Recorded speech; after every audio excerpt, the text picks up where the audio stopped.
के अंगद गुरु अमरदास पद बंद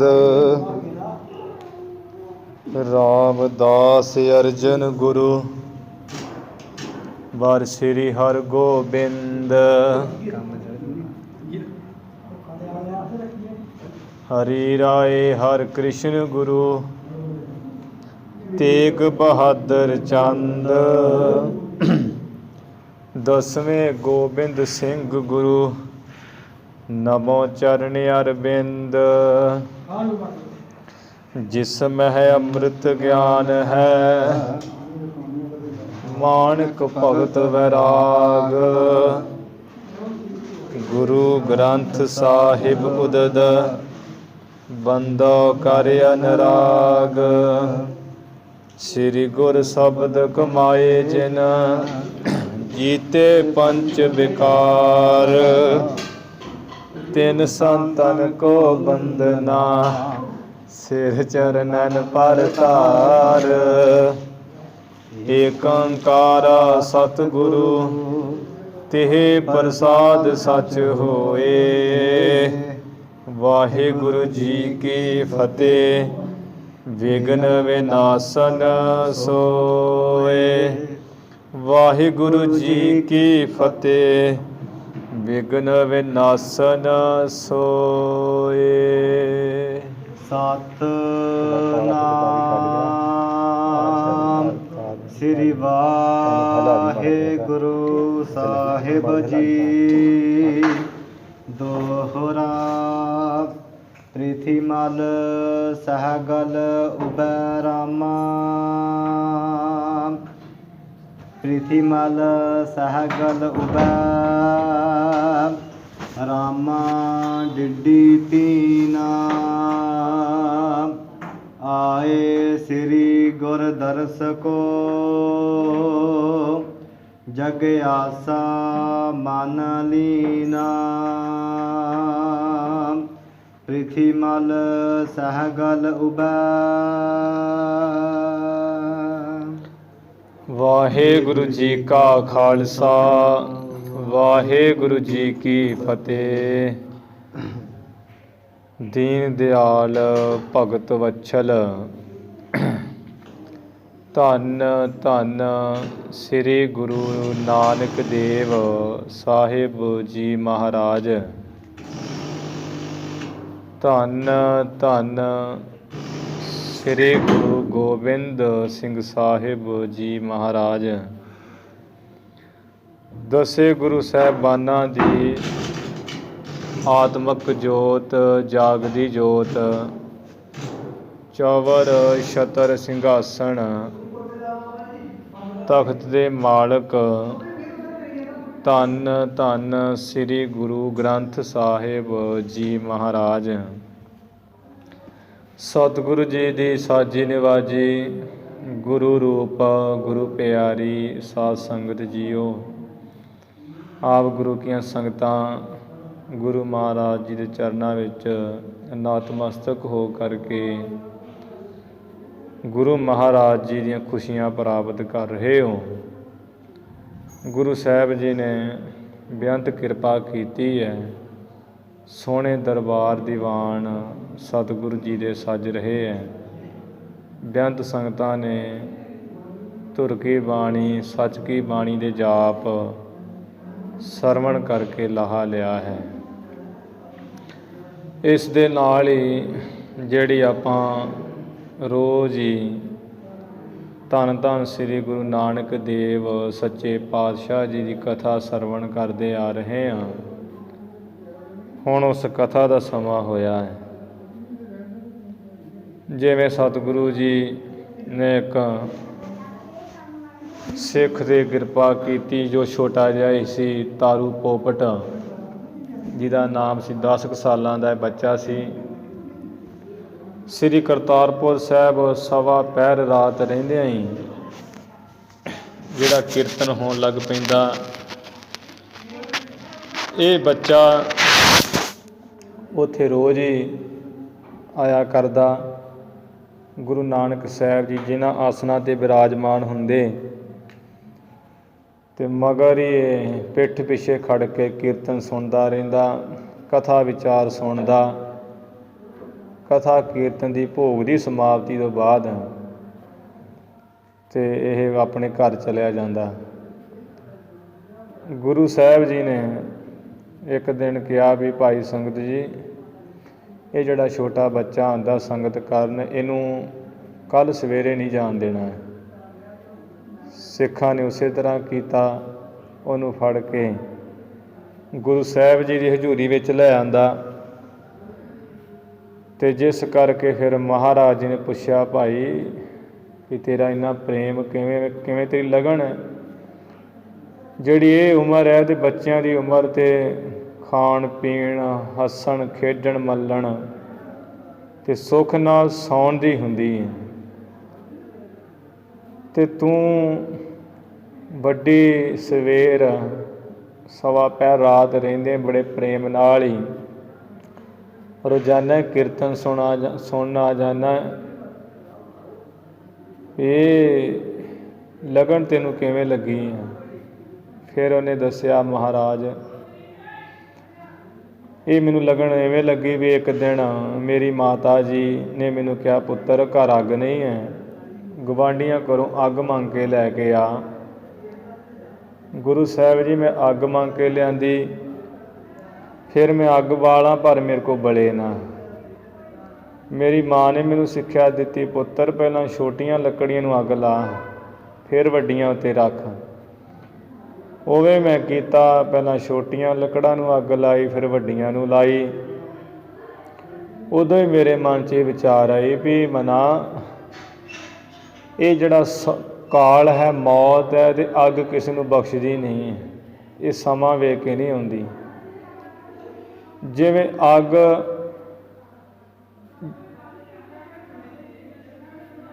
ਅੱਗ ਛੋਟੀਆਂ ਲੱਕੜਾਂ ਨੂੰ ਪਹਿਲਾਂ ਸਾੜ ਦਿੰਦੀ ਹੈ, ਵੱਡੀਆਂ ਨੂੰ ਬਾਅਦ 'ਚ ਸਾੜਦੀ ਹੈ। ਕੌਣ ਜਾਣੇ ਵੀ ਛੋਟੀ ਉਮਰੇ ਮੌਤ ਆ ਜਾਏ। ਕੀ ਪਤਾ ਹੈ ਵੀ ਜਵਾਨੀ ਕਦੀ ਆਉਣੀ ਕਿ ਨਹੀਂ ਆਉਣੀ। ਜਿਹੜੀ ਮੌਤ ਹੈ ਨਾ ਤਾਂ ਉਹ ਵੇਂਦੀ ਹੈ ਵੀ ਇਹ ਉਮਰ ਵੱਡੀ ਹੈ ਕਿ ਛੋਟੀ ਹੈ, ਉਹ ਵੀ ਜਦੋਂ ਜੀਅ ਕਰਦਾ ਆ ਜਾਂਦੀ ਤੇ ਅੱਗ ਦਬੋਚ ਲੈਂਦੀ ਹੈ। ਅੱਗ ਵਾਂਗ ਹੀ ਹੈ। ਇਸ ਤਰ੍ਹਾਂ ਮਹਾਰਾਜ ਮੈਂ ਸਿੱਖਿਆ ਲਈ। ਮੈਂ ਮਾਂ ਨੂੰ ਕਿਹਾ, ਮਾਂ ਕੀ ਪਤਾ ਮੈਂ ਜਵਾਨ ਹੋਵਾਂ ਕਿ ਨਾ ਹੋਵਾਂ, ਪਰਮੇਸ਼ਰ ਦੇ ਮੈਨੂੰ ਗੁਣ ਗਾਉਣੇ ਚਾਹੀਦੇ ਹੈ। ਜਿਸ ਕਰਕੇ ਗੁਰੂ ਸਾਹਿਬ ਜੀ ਮੈਂ ਤੁਹਾਡੀ ਹਜ਼ੂਰੀ ਵਿੱਚ ਆ ਜਾਂਦਾ। ਪਿੱਠ ਪਿੱਛੇ ਮੈਂ ਤਾਂ ਖੜ ਕੇ ਕੀਰਤਨ ਸੁਣਦਾ ਕਿ ਜੇ ਮੈਂ ਸਾਹਮਣੇ ਹੋ ਕੇ ਸੰਗਤ ਵਿੱਚ ਖੜ ਜਾਵਾਂ, ਸੰਗਤ ਇਹ ਵਿਚਾਰੇਗੀ ਵੀ ਇਹ ਕਿਹੜਾ ਬੱਚਾ ਜਿਹੜਾ ਵਿਚਕਾਰ ਆ ਕੇ ਖੜ ਜਾਂਦਾ ਹੈ, ਦਰਸ਼ਨ ਨਹੀਂ ਸਾਨੂੰ ਵੀ ਕਰਨ ਦਿੰਦਾ ਖੁੱਲ੍ਹੇ ਡੁੱਲੇ। ਇਸ ਕਰਕੇ ਸੰਗਤ ਦੇ ਵਿੱਚ ਕੋਈ ਵਿਘਨ ਨਾ ਪਵੇ। ਮੈਂ ਆਪ ਜੀ ਦੀ ਪਿੱਠ ਪਿੱਛੇ ਹੀ ਦਰਸ਼ਨ ਕਰਕੇ ਕੀਰਤਨ ਸੁਣ ਕੇ ਚਲਿਆ ਜਾਂਦਾ। ਗੁਰੂ ਸਾਹਿਬ ਜੀ ਬੜੇ ਪ੍ਰਸੰਨ ਹੋਏ। ਫਿਰ ਇਸ ਨੂੰ ਨਿਹਾਲ ਕਿਰਤਾਰਥ ਕੀਤਾ। ਇਹ ਤਾਰੂ ਪੋਪਟ ਬੱਚੇ ਦਾ ਨਾਮ ਸੀ। ਭਾਈ ਗੁਰਦਾਸ ਜੀ ਨੇ 11ਵੀਂ ਵਾਰ ਵਿੱਚ ਜਿਹੜੀ ਸਿੱਖਾਂ ਦੀ ਮਾਲਾ ਲਿਖੀ ਹੈ, ਭਗਤ ਮਾਲਾ, ਉਹਦੇ ਵਿੱਚ ਨਾਮ ਆਉਂਦਾ ਤਾਰੂ ਪੋਪਟ ਤਾਰਿਆ ਗੁਰਮੁਖ ਬਾਲ ਸੁਭਾਏ ਉਦਾਸੀ। ਵੀ ਗੁਰਮੁਖ ਸੀ, ਬੱਚਾ ਸੀ, ਅਤੇ ਉਦਾਸੀ ਉਪਰਾਮ ਜੋ ਇਸ ਸੰਸਾਰ ਦੇ ਪਦਾਰਥਾਂ ਵੱਲੋਂ, ਸੰਸਾਰ ਵੱਲੋਂ, ਪਦਾਰਥਾਂ ਦੇ ਵੱਲੋਂ ਜਿਸ ਨੇ ਮੁੱਖ ਮੋੜਿਆ ਸੀ। 10 ਕੁ ਸਾਲ ਉਮਰ ਸੀ। ਇਵੇਂ ਗੁਰੂ ਦਾ ਉਪਦੇਸ਼ ਲੈ ਕੇ ਪਾਰ ਉਤਾਰਾ ਕੀਤਾ। ਫਿਰ ਜੋ ਮੂਲਾ ਕੀੜ ਸਿੱਖ, ਇਹਦੇ ਵੀ ਅਸਚਰਜੀ ਕੌਤਕ ਸਨ। ਜਿਹਨੇ ਸਤਿਗੁਰੂ ਜੀ ਪਾਸੋਂ ਉਪਦੇਸ਼ ਲਿਆ, ਫਿਰ ਉਸ ਉਪਦੇਸ਼ ਨੂੰ ਕਮਾਉਣ ਲੱਗਾ। ਘਰ ਵਿੱਚ ਆਏ ਗਏ ਸਿੱਖਾਂ ਦੀ, ਸਾਧੂਆਂ ਦੀ ਸੰਗਤ, ਆਏ ਗਏ ਸਾਧੂਆਂ ਸਿੱਖਾਂ ਨੂੰ ਭੋਜਨ ਪ੍ਰਸ਼ਾਦਾ ਤਿਆਰ ਕਰਕੇ ਛਕਾਉਂਦਾ ਸੀ। ਅਤੇ ਫਿਰ ਇੱਕ ਦਿਨ ਦੀ ਗੱਲ ਵੀ ਇੱਕ ਠਾਗੀ ਦੇ ਘਰ ਆ ਗਿਆ, ਸਿੱਖਾਂ ਵਾਲਾ ਭੇਖ ਬਣਾ ਕੇ। ਸਿੱਖ ਉਹ ਹੈ ਨਹੀਂ ਸੀ, ਪਰ ਭਾਈ ਮੂਲਾ ਕੀੜ ਤੇ ਸਭ ਨੂੰ ਸਿੱਖ ਸਮਝ ਕੇ ਬੜਾ ਸਤਿਕਾਰ ਕਰਦਾ, ਜਿਸ ਕਰਕੇ ਉਹਦੀ ਵੀ ਬੜੀ ਸੇਵਾ ਕੀਤੀ ਰਾਤ। ਜਦੋਂ ਭਾਈ ਮੂਲਾ ਕੀੜ ਦੀ ਘਰਵਾਲੀ ਨੇ ਗਹਿਣੇ ਉਤਾਰ ਕੇ ਲਾ ਕੇ ਆਪਣੇ ਰੱਖੇ, ਠੱਗ ਵਹਿੰਦਾ ਰਿਹਾ ਨੇ ਵੇਖ ਲਏ। ਰਾਤ ਜਦੋਂ ਜਾਣੇ ਵੀ ਸੌਂ ਗਏ ਹੈ, ਅੱਧੀ ਰਾਤ ਉੱਠਿਆ ਤੇ ਗਹਿਣੇ ਨੇ ਸਾਰੇ ਚੋਰੀ ਕਰ ਲਏ ਤੇ ਬਾਹਰ ਦਰਵਾਜ਼ੇ ਵੱਲ ਭੱਜਿਆ। ਦਰਵਾਜ਼ੇ ਨੂੰ ਜੰਦਰਾ ਵੱਜਾ ਸੀ। ਮੁੜ ਆਇਆ, ਭਾਈ ਮੂਲਾ ਕੀੜ ਦੇ ਆਸਣ 'ਤੇ ਆ ਕੇ ਹਿਲਾ ਕੇ ਕਹਿੰਦਾ ਵੀ ਭਾਈ ਸਿੱਖਾ, ਮੈਨੂੰ ਤੂੰ ਆਗਿਆ ਦੇ, ਮੇਰੇ ਪੇਟ 'ਚ ਸੂਲ ਪੀੜਾ ਹੈ, ਬੜੀ ਪੀੜ ਹੋ ਰਹੀ ਹੈ, ਮੈਂ ਜੰਗਲ ਮੈਦਾਨ ਜਾਣਾ, ਤੂੰ ਚਾਬੀ ਦੇ, ਮੈਂ ਜੰਦਰਾ ਖੋਲ੍ਹ ਲਵਾਂ। ਭਾਈ ਮੂਲਾ ਕੀੜ ਕਹਿੰਦਾ ਸੰਤ ਜੀ, ਗੁਰਮੁਖਾ, ਗੁਰਸਿੱਖਾ, ਆ ਘਰ ਵਿਹੜਾ ਬਹੁਤ ਵੱਡਾ, ਤੂੰ ਇੱਥੇ ਜੰਗਲ ਮੈਦਾਨ ਕਰ ਲਾ, ਕਾਹਨੂੰ ਬਾਹਰ ਜਾਣਾ, ਬਾਹਰ ਤੇ ਸੰਘਣਾ ਹਨੇਰਾ, ਦਿਨ ਚੜੇ ਚਲੇ ਜਾਈਂ। ਇਹ ਕਹਿੰਦਾ ਨਹੀਂ, ਮੈਨੂੰ ਸ਼ਰਮ ਆਉਂਦੀ ਘਰ ਵਿੱਚ। ਇਹ ਕਹਿ ਕੇ ਤੇ ਭਾਈ ਮੂਲਾ ਕੀੜ ਨੇ ਜਾ ਕੇ ਆਪ ਹੀ ਹੱਥੀਂ ਜਿੰਦਰਾ ਖੋਲ੍ਹਣ ਲੱਗੇ। ਜਦੋਂ ਦਰਵਾਜ਼ੇ ਦੇ ਕੋਲ ਗਏ, ਰੱਬ ਦੀ ਦੇਵ ਨਿਆਤੀ ਇਹਦੀ ਕੱਛ ਵਿੱਚੋਂ ਗਹਿਣੇ ਥੱਲੇ ਡਿੱਗ ਪਏ। ਭਾਈ ਮੂਲਾ ਕੀੜ ਨੇ ਉਹ ਗਹਿਣੇ ਫੜ ਕੇ ਇਹਦੇ ਹੱਥ ਵਿੱਚ ਦੇ ਦਿੱਤੇ। ਇਹ ਤਾਂ ਡਰਦਾ ਚੁੱਕੇ ਨਾ, ਉਹਨਾਂ ਫੜਾ ਦਿੱਤੇ ਵੀ ਚਲੋ ਵਿਚਾਰੇ ਨੂੰ ਲੋੜ ਹੋਊਗੀ, ਗੁਰੂ ਕਾ ਸਿੱਖ ਹੈ ਅਤੇ ਕਾਹਨੂੰ ਐਵੇਂ ਰੌਲਾ ਪਾਉਣਾ। ਦੇ ਦਿੱਤੇ ਗਹਿਣੇ ਸਾਰੇ। ਇਹ ਲੈ ਕੇ ਚਲਿਆ ਗਿਆ। ਸਵੇਰੇ ਪਤਨੀ ਉੱਠੀ, ਕਹਿੰਦੀ ਪਤੀ ਉੱਥੇ ਜਿੱਥੇ ਰੱਖੇ ਸੀ ਗਹਿਣੇ ਤਾਂ ਕਿਤੇ ਦਿਖਦੇ ਨਹੀਂ, ਕਿੱਥੇ ਚਲੇ ਗਏ। ਕਹਿਣ ਲੱਗਾ, ਹੇ ਪਤਨੀ, ਰਾਤ ਆਪਾਂ ਸੁੱਤੇ ਰਹੇ ਨਾ ਜਿਹੜਾ ਮੌਜ ਨਾਲ, ਇਸੇ ਕਰਕੇ ਹਾਲਤ ਹੋਈ। ਚੋਰ ਆਏ, ਚੋਰ ਹੀ ਗਹਿਣੇ ਲੈ ਗਏ ਚੁੱਕ ਕੇ, ਅਤੇ ਇਹ ਸਾਡੇ ਕਸੂਰ ਹੈ। ਉਹ ਜਿਹੜਾ ਸਿੱਖ ਆਇਆ ਸੀ, ਉਹ ਤਾਂ ਵਿਚਾਰਾ ਰਾਤ ਹੀ ਮੈਦਾਨ ਦਾ ਬਹਾਨਾ ਲਾ ਕੇ ਉੱਠ ਕੇ ਸ਼ਰਮਿੰਦਾ ਹੋਇਆ ਹੀ ਚਲਾ ਗਿਆ ਵੀ ਦਿਨ ਚੜੇ ਮੈਨੂੰ ਘੇਰੀ ਫਿਰਨਗੇ ਵੀ ਇਹਨੇ ਚੋਰੀ ਕੀਤੀ ਹੈ, ਤਾਂ ਉਹ ਚਲਾ ਗਿਆ ਹੈ। ਪਤਨੀ ਉਹਨੇ ਚੋਰੀ ਨਹੀਂ ਕੀਤੀ, ਉਹ ਤਾਂ ਚਲਾ ਗਿਆ ਵੀ ਮੈਨੂੰ ਕਹਿਣਗੇ ਸਿੱਖ ਨੇ ਚੋਰੀ ਕੀਤੀ। ਸਿੱਖ ਚੋਰੀ ਨਹੀਂ ਕਰਦੇ ਹੁੰਦੇ। ਇਹ ਗੱਲ ਕਹੀ। ਇਹ ਕਹਿ ਕੇ ਕਹਿੰਦਾ ਵੀ ਤੈਨੂੰ ਮੈਂ ਗਹਿਣੇ ਕਢਵਾ ਦੇਣਾ, ਤੂੰ ਉਹਨਾਂ ਗਹਿਣਿਆਂ ਨੂੰ ਕੀ ਆਖਣਾ। ਨਵੇਂ ਗਹਿਣੇ ਕਢਵਾ ਦਿੱਤੇ, ਘਰ ਵਾਲੀ ਨੂੰ ਪਹਿਨਾ ਦਿੱਤੇ। ਕੁਝ ਦਿਨਾਂ ਬਾਅਦ ਸ੍ਰੀ ਕਰਤਾਰਪੁਰ ਸਾਹਿਬ ਗਿਆ ਭਾਈ ਮੂਲਾ ਕੀੜ। ਗੁਰੂ ਸਾਹਿਬ ਦੇਖ ਕੇ ਬੜੇ ਪ੍ਰਸੰਨ ਹੋਏ। ਕਹਿੰਦੇ ਭਾਈ ਮੂਲਾ ਕੀੜ, ਤੂੰ ਵੀ ਧੰਨ ਹੈ ਵੀ ਜਿਸ ਨੇ, ਵੇਖ ਤੂੰ ਭਾਈ ਮੂਲਾ ਕੀੜ, ਤੇਰੇ ਤੂੰ ਸਿੱਖੀ ਦੇ ਅਨੁਸਾਰ ਹੀ ਸਾਡਾ ਪਰਦਾ ਢੱਕਿਆ ਹੈ। ਲੈ ਗੁਰੂ ਵੀ ਤੇਰੇ ਸਦਾ ਹੀ ਪਰਦਾ ਢੱਕੇਗਾ, ਲੋਕ ਪਰਲੋਕ ਵਿੱਚ ਤੇਰੀ ਸਹਾਇਤਾ ਕਰੇਗਾ ਗੁਰੂ। ਇਹ 'ਤੇ ਬੜੀ ਬਖਸ਼ਿਸ਼ ਕੀਤੀ, ਕਿਉਂਕਿ ਉਹ ਸਾਧ ਸੰਗਤ ਦੀ ਭੇਖੀ, ਉਹ ਸਿੱਖ ਤਾਂ ਨਹੀਂ ਸੀ, ਭੇਖ ਬਣਾ ਕੇ ਆਇਆ। ਪਰ ਗੁਰੂ ਨੂੰ ਲਾਜ ਹੈ ਨਾ, ਜਦੋਂ ਸਿੱਖ ਦਾ ਭੇਖ ਬਣਾ ਕੇ ਆ ਗਿਆ। ਲੋਕਾਂ ਨੇ ਤਾਂ ਇਹੀ ਕਹਿਣਾ ਸੀ ਜੇ ਰੌਲਾ ਪਾਉਂਦਾ ਵੀ ਗੁਰੂ ਕਾ ਸਿੱਖ ਚੋਰ ਨਿਕਲਿਆ। ਭਾਈ ਮੂਲਾ ਕੀੜ ਨੇ ਸਿੱਖ ਸਮਝ ਕੇ ਕਿੰਨਾ ਸਨਮਾਨ ਕੀਤਾ, ਪਰਦਾ ਜ਼ਾਹਰ ਨਹੀਂ ਕੀਤਾ। ਇਵੇਂ ਉਹ ਅਰਦਾਸ ਵਿੱਚ ਵੀ ਆਪਾਂ ਰੋਜ਼ ਕਹਿੰਦੇ ਹਾਂ ਕਿ ਦੇਖ ਸੁਣ ਕੇ ਅਣਡਿੱਠ ਕੀਤਾ, ਤਿੰਨਾਂ ਪਿਆਰਿਆਂ ਸਚਿਆਰਿਆਂ ਦੀ ਕਮਾਈ ਦਾ ਧਿਆਨ ਧਰ ਕੇ ਬੋਲੋ ਜੀ ਵਾਹਿਗੁਰੂ। ਵੀ ਦੇਖ ਕੇ ਵੀ ਅਤੇ ਸੁਣ ਕੇ ਅਣਡਿੱਠ ਕਰ ਦੇਣਾ ਬੜੀ ਔਖੀ ਗੱਲ ਹੈ। ਸਾਹਮਣੇ ਕੋਈ ਚੋਰੀ ਕਰਦਾ, ਉਹ 'ਤੇ ਪਰਦਾ ਪਾ ਜਾਣਾ, ਇਹ ਬੜੀ ਵੱਡੀ ਗੱਲ ਹੈ। ਇਹ ਸਾਡੇ ਵੱਸ ਦੀਆਂ ਹੀ ਤਾਂ ਫੜੀ ਫਿਰਨਾ ਗਲੋਂ। ਇਹੀ ਹੈ ਜੀ, ਇਹੀ ਹੈ। ਉਹ ਗੁਰੂ ਕੇ ਸਿੱਖਾਂ ਦੇ ਹਿੱਸੇ ਹੀ ਆਇਆ ਹੈ। ਐਸਾ ਦੇਖ ਕੇ ਅਣਡਿੱਠ ਕੀਰਨਾ ਤਾਂ ਅਰਦਾਸ ਵਿੱਚ ਲਿਖਿਆ ਹੋਇਆ ਹੈ। ਭਾਈ ਰਾਮ ਕੋਇਰ, ਉਹਨਾਂ ਦੀ ਵੀ ਐਸੀ ਅਵਸਥਾ ਸੀ, ਸਾਰਾ ਕੁਝ ਹੀ ਘਰੋਂ ਲੁੱਟਿਆ ਗਿਆ। ਕਹਿੰਦੇ ਇੱਥੇ ਤਾਂ ਗਿਆ ਹੀ ਕੁਝ ਨਹੀਂ ਹੈ। ਉਹ ਸਾਹਮਣੇ ਹੀ ਜਿੱਥੇ ਉਹ ਬਾਜਾਂ ਦਾ ਬਣਾਇਆ ਹੋਇਆ ਸੀ ਸਕੰਜਾ ਜਿਹਾ, ਕਹਿੰਦੇ ਮਹਾਂਪੁਰਸ਼ੋ ਘਰ ਸਾਰਾ ਲੁੱਟਿਆ ਗਿਆ ਆਪਣਾ। ਅਤੇ ਉਹ ਜਿੰਨਾ ਕਿ ਨਿਗਾਹ ਦੇ ਸਾਹਮਣੇ ਬਾਜ ਦਾ ਸਕੰਜਾ ਜਿਹਾ ਆ ਰਿਹਾ ਸੀ, ਕਹਿੰਦੇ ਆਹ ਬਾਜ ਨਹੀਂ ਦਿਖ ਰਿਹਾ ਇੱਥੇ, ਲੁੱਟਿਆ ਗਿਆ ਸਾਰਾ ਘਰ ਹੀ, ਸਾਰਾ ਕੁਝ ਹੀ। ਅਤੇ ਬਸ ਜਿੰਨੀ ਕੁ ਨਿਗਾਹ ਸਾਹਮਣੇ ਪਈ ਬਾਜ ਵਾਲੇ, ਕਹਿੰਦੇ ਆ ਬਾਜ ਵਾਲਾ ਸਕੰਜਾ ਨਹੀਂ ਦਿਖਦਾ, ਬਾਕੀ ਕੋਈ ਨਹੀਂ। ਇਹੋ ਜਿਹੇ ਗੁਰੂ ਕੇ ਸਿੱਖ ਹੋਏ ਆ, ਜਿੰਨਾ ਸੱਚਿਆਰਿਆਂ ਦੀ ਕਮਾਈ ਦਾ ਧਿਆਨ ਧਰ ਕੇ ਰੋਜ਼ ਹੀ ਵਾਹਿਗੁਰੂ ਵਾਹਿਗੁਰੂ ਬੋਲਿਆ ਜਾਂਦਾ। ਗੁਰੂ ਘਰ ਕਿੰਨੀਆਂ ਅਰਦਾਸਾਂ, ਕਿੰਨੇ ਨਾਮ ਲਏ ਜਾਂਦੇ ਆ। ਇਵੇਂ ਉਹਨਾਂ ਸਿੱਖ ਫਿਰ ਭਾਈ ਪ੍ਰਿਥਾ ਖੇਡਾ ਆਇਆ। ਗੁਰੂ ਸਾਹਿਬ ਜੀ ਨੇ ਇਹਨਾਂ ਨੂੰ ਵੀ ਉਪਦੇਸ਼ ਬਖਸ਼ਿਸ਼ ਕੀਤਾ। ਇਹ ਜਿਹੜੇ ਪ੍ਰਸੰਗ ਹੈ ਜੋ ਭਾਈ ਗੁਰਦਾਸ ਜੀ ਨੇ ਭਗਤਮਾਲਾ 11ਵੀਂ ਵਾਰ ਦੇ ਵਿੱਚ ਉਹ ਵਾਰ ਹੀ ਉਚਾਰੀ ਹੈ। ਗੁਰੂ ਕੇ ਜਿਹੜੇ ਸਿੱਖ 6ਵੇਂ ਪਾਤਸ਼ਾਹ ਤੱਕ ਹੋਏ ਸਿੱਖਾਂ ਦੇ ਨਾਮ ਉਸ ਵਾਰ ਵਿੱਚ ਦਿੱਤੇ ਹੈ, ਸਿੱਖਾਂ ਦੀ ਨਾਮਵਲੀ। ਅਤੇ ਭਾਈ ਮਣੀ ਸਿੰਘ ਜੀ ਨੇ ਉਹਦਾ ਜਿਹੜਾ ਹੈ ਲੇਖਕ ਬਣ ਕੇ ਟੀਕਾ ਕੀਤਾ ਹੈ। ਅੱਗੇ ਸੰਪਾਦਕ ਭਾਈ ਵੀਰ ਸਿੰਘ ਜੀ ਨੇ ਵੀ ਲਿਖਿਆ ਉਹਨੂੰ ਬੜੇ ਸੋਹਣੇ ਢੰਗ ਨਾਲ। ਅਤੇ ਉਹ ਜਿਹੜੀ ਇਹ ਵਾਰ ਹੈ 11ਵੀਂ ਵਾਰ ਦੀ 13ਵੀਂ ਪੌੜੀ, ਉਹਦੇ ਵਿੱਚ ਲਿਖਿਆ ਵੀ ਤਾਰੂ ਪੋਪਟ ਤਾਰਿਆ ਗੁਰਮੁਖ ਬਾਲ ਸੁਭਾਏ ਉਦਾਸੀ, ਮੂਲਾ ਕੀੜ ਵਖਾਣੀਐ ਚਲਤ ਅਚਰਜ ਲੁਭਤ ਗੁਰਦਾਸੀ, ਪਿਰਥਾ ਖੇਡਾ ਸੋਇਰੀ ਚਰਨ ਸਰਨ ਸੁਖ ਸਹਿਜ ਨਿਵਾਸੀ, ਭਲਾ ਰਬਾਬ ਵਜਾਇਂਦਾ ਮਜਲਿਸ ਮਰਦਾਨਾ ਮਿਰਾਸੀ। ਤਾਰੂ ਪੋਪਟ 10 ਸਾਲ ਦੇ ਬੱਚੇ ਨੂੰ ਗੁਰੂ ਸਾਹਿਬ ਨੇ ਤਾਰਿਆ, ਜੋ ਗੁਰਮੁਖ ਸੀ, ਬਾਲਕ ਬੱਚਿਆਂ ਵਾਲਾ ਸੁਭਾਅ ਬੱਚਾ ਹੀ ਸੀ। ਅਤੇ ਉਪਰਾਮ ਸੰਸਾਰ ਵੱਲੋਂ ਫਿਰ ਮੂਲਾ ਕੀੜ ਵਖਾਣੀਏ, ਮੂਲਾ ਕੀੜ ਕਿਹਾ ਜਾਂਦਾ ਗੁਰੂ ਕਾ ਸਿੱਖ। ਚਲਤ ਅਚਰਜ, ਜਿਹਦੇ ਅਚਰਜ ਹੀ ਕੌਤਕ ਵੀ ਕਿੰਨਾ ਅਚਰਜ ਕੌਤਕ ਹੈ। ਗਹਿਣੇ ਪਤਾ ਵੀ ਆਪਣੇ ਤਾਂ ਵੀ ਫੜ ਕੇ ਉਹ ਭੇਖੀ ਸਿੱਖ ਦੇ ਝੋਲੀ ਵਿੱਚ ਹੀ ਪਾ ਦਿੱਤੇ ਵੀ ਲੋੜ ਹੋਣੀ ਚੱਲ ਲੈ ਜਾਏ। ਲੁਭਤ ਗੁਰਦਾਸੀ, ਗੁਰੂ ਦੇ ਦਾਸਾਂ ਦਾ ਸੇਵਕਾਂ ਦਾ ਜੋ ਪ੍ਰੇਮੀ ਸੀ। ਪਿਰਥਾ ਖੇਡਾ ਸੋਇਰੀ, ਇਹ ਸੋਇਰੀ ਜਿਹੜੀ ਜਾਤ ਸੀ, ਸੋਇਰੀ ਜਾਤ ਦੇ ਪਿਰਥਾ ਦੇ ਭਾਈ ਖੇਡਾ। ਚਰਨ ਸਰਨ ਸੁਖ ਸਹਿਜ ਨਿਵਾਸੀ, ਗੁਰੂ ਦੇ ਚਰਨਾਂ ਦਾ ਸੁੱਖ ਸੁੱਤੇ ਸੇਧੀ ਨਿਵਾਸ ਕਰਕੇ ਲਿਆ।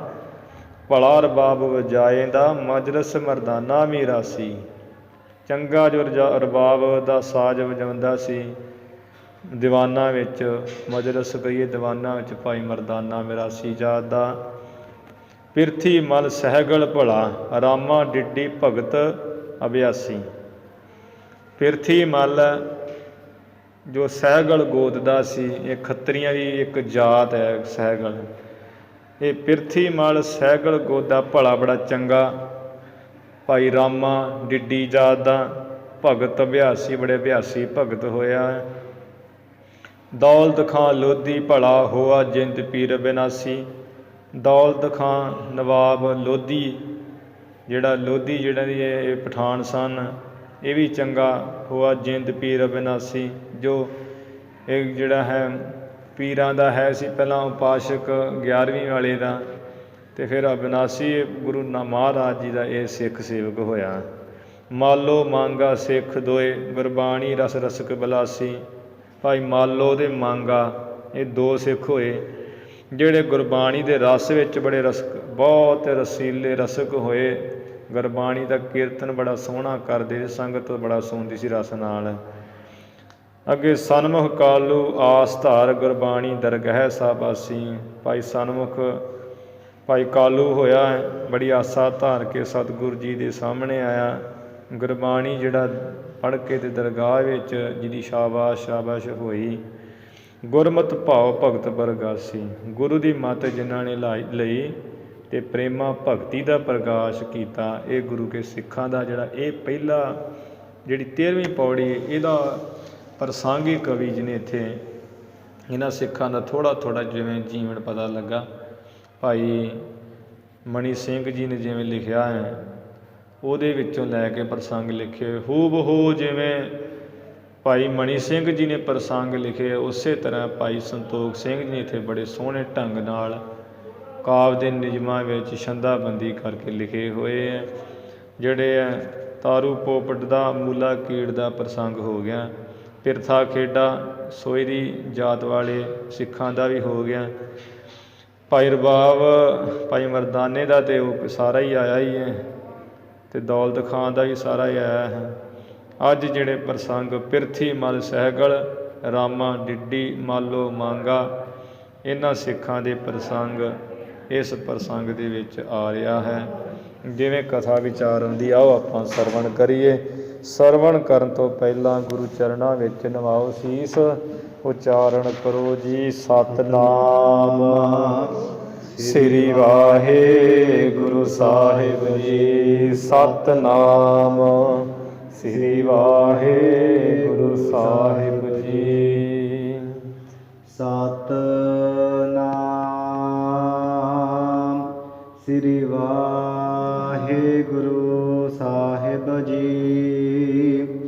ਦੋਹਰਾ ਪ੍ਰਿਥੀ ਮਲ ਸਹਿਗਲ ਉਬੈ। ਭਾਈ ਸੰਤੋਖ ਸਿੰਘ ਜੀ ਅਗਲਾ ਪ੍ਰਸੰਗ ਇਸੇ ਪ੍ਰਸੰਗ ਨੂੰ ਵਿੱਚ ਅੱਗੇ ਅੱਗੇ ਜੋੜਦਿਆਂ ਜਿਹੜੇ ਗੁਰੂ ਕੇ ਹਜ਼ੂਰੀ ਵਿੱਚ ਦੂਸਰੇ ਸਿੱਖ ਆਏ ਉਹਨਾਂ ਦੀ ਕਥਾ ਦੱਸ ਰਹੇ ਹਾਂ।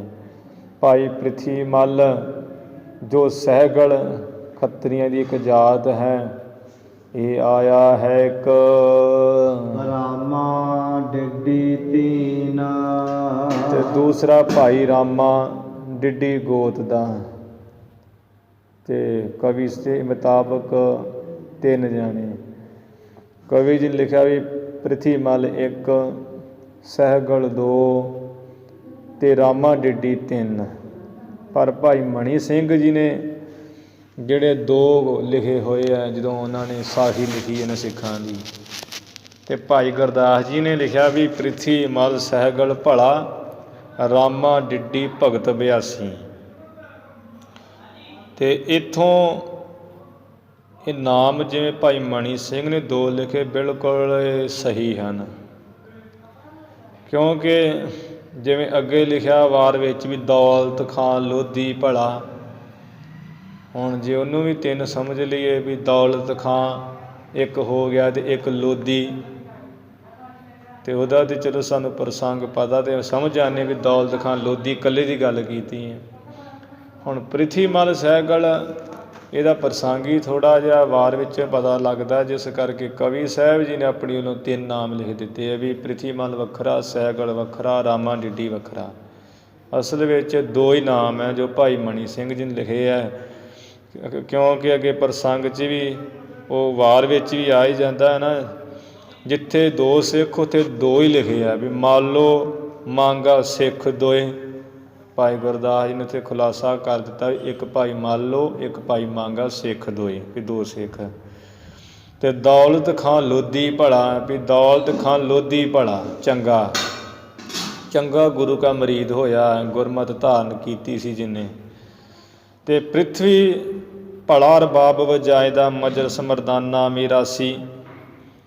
ਤੇ ਇਹ ਇਸ ਤਰ੍ਹਾਂ ਇੱਥੋਂ ਜਿਹੜਾ ਹੈ ਖੁਲਾਸਾ ਹੋ ਜਾਂਦਾ ਵੀ ਪ੍ਰਿਥੀ ਮੱਲ ਸਹਿਗਲ ਇੱਕੋ ਹੀ ਨਾਮ ਹੈ। ਪ੍ਰਿਥੀ ਮੱਲ ਜਿਹੜਾ ਨਾਮ ਹੋ ਗਿਆ, ਸਹਿਗਲ ਜਾਤੀ ਇੱਕ ਖੱਤਰੀ ਜਾਤ, ਖੱਤਰੀਆਂ ਦੀ ਜਾਤ ਸਹਿਗਲ ਇੱਕ। ਉਹ ਭਾਈ ਕਾਹਨ ਸਿੰਘ ਨਾਭਾ ਜੀ ਨੇ ਮਾਨਕੋਸ਼ ਵਿੱਚ ਲਿਖਿਆ ਵੀ ਸਹਿਗਲ ਇੱਕ ਖੱਤਰੀਆਂ ਦੀ ਜਾਤ ਹੈ। ਤੇ ਰਾਮਾ ਡਿੱਡੀ, ਰਾਮਾ ਨਾਮ ਹੈ ਤੇ ਡਿੱਡੀ ਜਾਤ ਹੈ। ਇਵੇਂ 2 ਇਹ ਨਾਮ ਹੈ। ਭਾਈ ਸੰਤੋਖ ਸਿੰਘ ਜੀ ਨੇ 3 ਲਿਖੇ ਹੈ, ਤੇ ਖੋਜ ਮੁਤਾਬਕ 2 ਹੀ ਮੁੱਖ ਹੈ। ਚਲੋ ਜੇ 3 ਵੀ ਲਿਖ ਦਿੱਤੇ ਇਹਦੇ ਵਿੱਚ ਕੋਈ ਮਗਜ਼ਮਾਰੀ ਕਰਨ ਦੀ ਜ਼ਰੂਰਤ ਨਹੀਂ ਹੈ ਵੀ ਕੋਈ ਮਗਜ਼ ਮਾਰੀ ਜਾਵੇ, ਨਹੀਂ ਜੀ 3 ਸੀ, ਨਹੀਂ ਜੀ 2 ਹੀ ਸੀ, ਇਸ ਗੱਲ ਪਿੱਛੇ ਲੜੀ ਭਿੜੀ ਜਾਏ, ਇਹਦੇ ਵਿੱਚ ਕੋਈ ਹੈ ਨਹੀਂ ਹੈ। 2 ਸਨ ਜਾਂ 3 ਸਨ, ਤਿੰਨਾਂ ਨੂੰ ਵੀ ਗੁਰੂ ਦਾ ਉਹੀ ਉਪਦੇਸ਼, ਦੋਵਾਂ ਨੂੰ ਵੀ ਉਹ ਉਪਦੇਸ਼, ਲੱਖਾਂ ਨੂੰ ਵੀ ਗੁਰੂ ਜੀ ਦਾ ਉਹੀ ਉਪਦੇਸ਼ ਗੁਰਮਤਿ ਦਾ ਹੀ। ਇਵੇਂ ਸਮਝ ਲੈਣਾ ਠੀਕ। ਸਹੀ ਰੂਪ ਵਿੱਚ 2 ਨਾਮ ਹੈ। ਕਵੀ ਜੀ ਨੇ ਇੱਥੇ 3 ਲਿਖੇ ਹੋਏ ਆ, ਜਿਵੇਂ ਕਵੀ ਜੀ ਨੇ ਲਿਖੇ ਉਸ ਮੁਤਾਬਕ ਉਹ ਪ੍ਰਕਰਨ ਲਿਖ ਰਹੇ ਆ।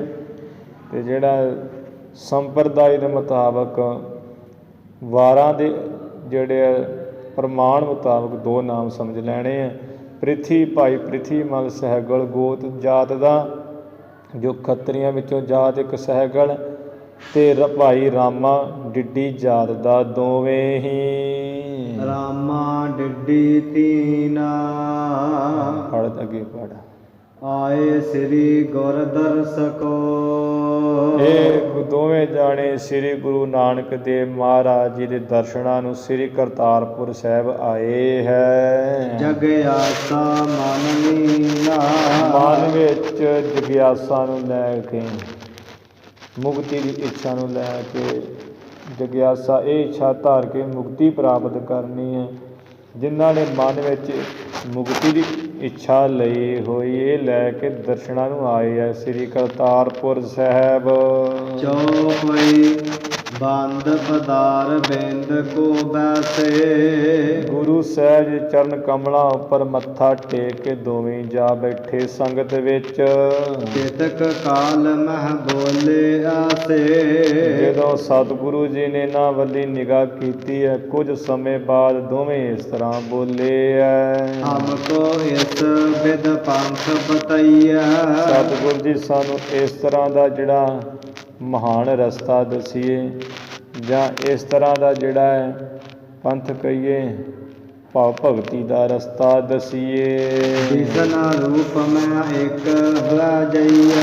ਜੋ ਵਿਸ਼ਨ ਕਹੀਏ, ਵਿਸ਼ ਕਹੀਏ ਸੰਸਾਰ ਵਿੱਚ ਜਿਹਦੀ ਨੇਸ਼ਟਾ ਚੇਸ਼ਟਾ ਹੋ ਰਹੀ ਹੈ, ਭਾਵ ਜੋ ਸੰਸਾਰ ਵਿੱਚ ਸਮਾਇਆ ਹੋਇਆ ਹੈ, ਵਿਸ਼ਵੰ ਭਰ, ਜੋ ਵਿਸ਼ਵ ਨੂੰ ਭਰਨ ਵਾਲਾ ਅਤੇ ਜਿਹਦੀ ਸੰਸਾਰ ਵਿੱਚ ਸੱਤਾ ਕਰਕੇ ਜਿਹੜਾ ਚੇਸ਼ਟਾ ਕਰ ਰਿਹਾ ਪਰਮੇਸ਼ਰ, ਉਹਦੀ ਸੱਤਾ ਕਰਕੇ ਸਾਰੇ ਜੀਵਾਂ ਵਿੱਚ ਚੇਸ਼ਟਾ ਹੋ ਰਹੀ ਹੈ ਨਾ। ਅਤੇ ਇਸ ਤਰ੍ਹਾਂ ਵਿਸ਼ਨ ਰੂਪ ਕਿ ਜੋ ਪਰਮਾਤਮਾ ਇਵੇਂ ਹੈ ਮਾਲਕ ਸੰਸਾਰ ਦੇ ਵਿੱਚ ਚੇਸ਼ਟਾ ਕਰਨ ਵਾਲਾ, ਅਤੇ ਚੇਸ਼ਟਾ ਤੋਂ ਜੋ ਨੇਸ਼ਟਾ, ਜਿਹਦੀ ਨੇਸ਼ਟਾ ਨਹੀਂ ਵੀ ਹੈ, ਐਸੇ ਪਰਮੇਸ਼ਰ ਵਿਸ਼ਨ ਸਿੱਧਾ ਅਰਥ ਵੀ ਪਰਮੇਸ਼ਰ ਵਾਹਿਗੁਰੂ ਦੇ ਰੂਪ ਵਿੱਚ ਇੱਕ ਮਿਕ ਹੋ ਜਾਈਏ, ਉਹਦਾ ਸਰੂਪ ਹੋ ਜਾਈਏ। ਇਹ ਐਸਾ ਰਸਤਾ ਦਸੀਏ ਜੀ। ਸਹਜ ਸਖੇਨ ਮੋਖ ਸੋ ਪਾਵਾ। ਜਿਸ ਰਸਤੇ ਨੂੰ ਪ੍ਰਾਪਤ ਕੀਤਿਆਂ ਸੁੱਤੇ ਸੇਧੀ ਸੌਖਾ ਹੀ ਸੰਸਾਰ ਦੇ ਮੋਹ ਮਮਤਾ ਦੇ ਬੰਧਨਾਂ ਤੋਂ ਛੁੱਟ ਕੇ ਮੁਕਤੀ ਪਾਈਏ। ਕਠਨ ਕਰਮ ਜੇ ਕੌਣ ਕਮਾਵਾ। ਕਿਉਂਕਿ ਸਤਿਗੁਰੂ ਜੀ ਜਿਹੜੇ ਆ ਕਠਨ ਕਰਮ ਹੈ, ਤਪ ਰੂਪ, ਇਹਨਾਂ ਨੂੰ ਕੌਣ ਕਮਾਵੇ। ਜਲ ਧਾਰਾਂ ਕਰਨੀਆਂ, ਪੁੱਠੇ ਲਟਕਣਾ, ਕਪਾਲੀ ਆਸਣ, ਹੱਠ ਯੋਗ, ਜਲ ਧਾਰਾਂ ਕਰਨੀਆਂ, ਨੰਗੇ ਰਹਿਣਾ, ਭੁੱਖੇ ਰਹਿਣਾ, ਇਹ ਜਿਹੜੇ ਤਪ ਦੇ ਕਠਨ ਬੜੇ ਸਖਤ ਕਰਮ ਹੈ, ਇਹਨਾਂ ਨੂੰ ਕੌਣ ਕਮਾਵੇ। ਸੰਕਰ ਸਤਿਗੁਰ ਬਚਨ ਬਖਾਨੇ। ਇਹਨਾਂ ਦੋਵਾਂ ਸਿੱਖਾਂ ਤੋਂ ਸੁਣ ਕਰਕੇ ਸਤਿਗੁਰੂ ਜੀ ਨੇ ਬਚਨ ਕਹੇ। ਤ੍ਰੈਵਿਧ ਤਪ ਤਪਸੀ ਸਭ ਖਾਨੇ। ਗੁਰੂ ਮਹਾਰਾਜ ਕਹਿਣ ਲੱਗੇ ਵੀ ਸੁਣੋ ਭਾਈ, ਤਿੰਨ ਤਰ੍ਹਾਂ ਨਾਲ ਜਿਹੜਾ ਤਪਸਵੀ ਲੋਕ ਤਪ ਸਾਰੇ ਕਰਦੇ ਹੈ। ਤਪਸਵੀ ਤਿੰਨ ਤਰ੍ਹਾਂ ਦੇ ਜਿਹੜੇ ਤਪ ਹੈ ਨਾ ਸਾਰੇ ਕਰਦੇ ਹਨ। ਦੋਹਰਾ ਨਗਨ ਸ਼ੁਦਾ ਜਲ ਅਗਨ ਸਾ। ਇੱਕ ਤੇ ਇਹ ਤਪ ਜਿਹੜਾ ਤਮੋ ਗੁਣੀ ਤਪ, ਉਹਦਾ ਦੱਸ ਰਹੇ ਗੁਰੂ ਸਾਹਿਬ ਜੀ ਵੀ ਨੰਗੇ ਰਹਿਣਾ ਤੇ ਸਵਾਜ ਸਰੀਰ ਤੇ ਮਲ ਲੈਣੀ, ਬਾਕੀ ਸਰੀਰ ਤੇ ਕੁਝ ਨਾ ਪਾਉਣਾ, ਠੰਡ ਹੋਵੇ ਗਰਮੀ ਹੋਵੇ ਨਗਨ ਰਹਿਣਾ ਬੇਪੜਤਾ।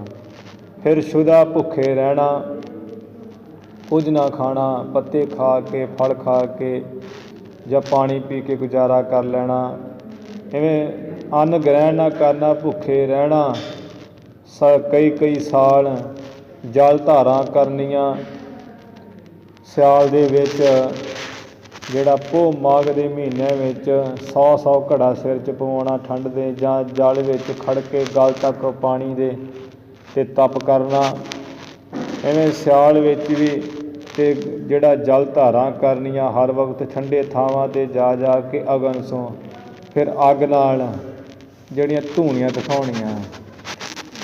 ਜੇਠ ਹਾੜ ਦੇ ਮਹੀਨਿਆਂ ਵਿੱਚ 4 ਧੂਣੀਆਂ 54 ਨੁਕਰਾਂ 'ਤੇ ਦਿਖਾ ਲੈਣੀਆਂ, 5ਵੀਂ ਧੂਣੀ ਜਿਹੜੀ ਉੱਪਰੋਂ ਧੁੱਪ ਦੀ ਪੈਣੀ। ਐਵੇਂ ਅੱਗ ਦੇ ਨਾਲ ਤਨ ਤਾਪਤਿ ਨਰ ਜੋਏ। ਜੋ ਪੁਰਸ਼ ਇਸ ਤਰ੍ਹਾਂ ਸਰੀਰ ਨੂੰ ਤਪ ਦੇ ਨਾਲ ਤਪਾਉਂਦੇ ਆ, ਕਸ਼ਟ ਦਿੰਦੇ ਆ, ਜਿਹੜਾ ਦਿਖਾਉਂਦੇ ਆ ਵੀ ਨੰਗੇ ਰਹਿੰਦੇ ਆ। ਸਿਆਲ ਦੇ ਦਿਨਾਂ ਵਿੱਚ ਵੀ 12 ਮਹੀਨੇ ਨਗਨ ਰਹਿਣਾ, ਫਿਰ ਸ਼ੁਦਾ ਭੁੱਖੇ ਰਹਿਣਾ, ਜਲ ਧਾਰਾਂ ਕਰਨੀਆਂ, ਅੱਗ ਦੇ ਨਾਲ ਸਰੀਰ ਨੂੰ ਤਪਾਉਣਾ। ਐਸਾ ਜੋ ਤਪ ਕਰਦੇ ਪੁਰਸ਼ ਕਹਾ ਤਾਮਸੀ ਤਪ ਇਹਾ। ਭਾਈ ਇਸ ਨੂੰ ਤਾਮਸੀ ਤਪ ਕਿਹਾ ਜਾਂਦਾ ਹੈ। ਕਰਨ ਕਠਨ ਹੈ ਸੋਏ। ਇਹ ਕਰਨਾ ਬਹੁਤ ਹੀ ਕਠਿਨ ਹੈ। ਭੁੱਖੇ ਵੀ ਰਹਿਣਾ ਬੜਾ ਔਖਾ ਹੈ, ਨੰਗੇ ਰਹਿਣਾ ਬੜਾ ਔਖਾ ਹੈ। ਸਿਆਲ ਦੇ ਦਿਨਾਂ 'ਚ ਚਲੋ ਗਰਮੀਆਂ 'ਚ ਵੀ ਠੀਕ ਹੈ, ਪਰ ਨੰਗੇ ਰਹਿਣਾ ਸਾਰਿਆਂ ਸਾਹਮਣੇ ਵੀ ਬੜੀ ਖਿਆਈ ਹੈ।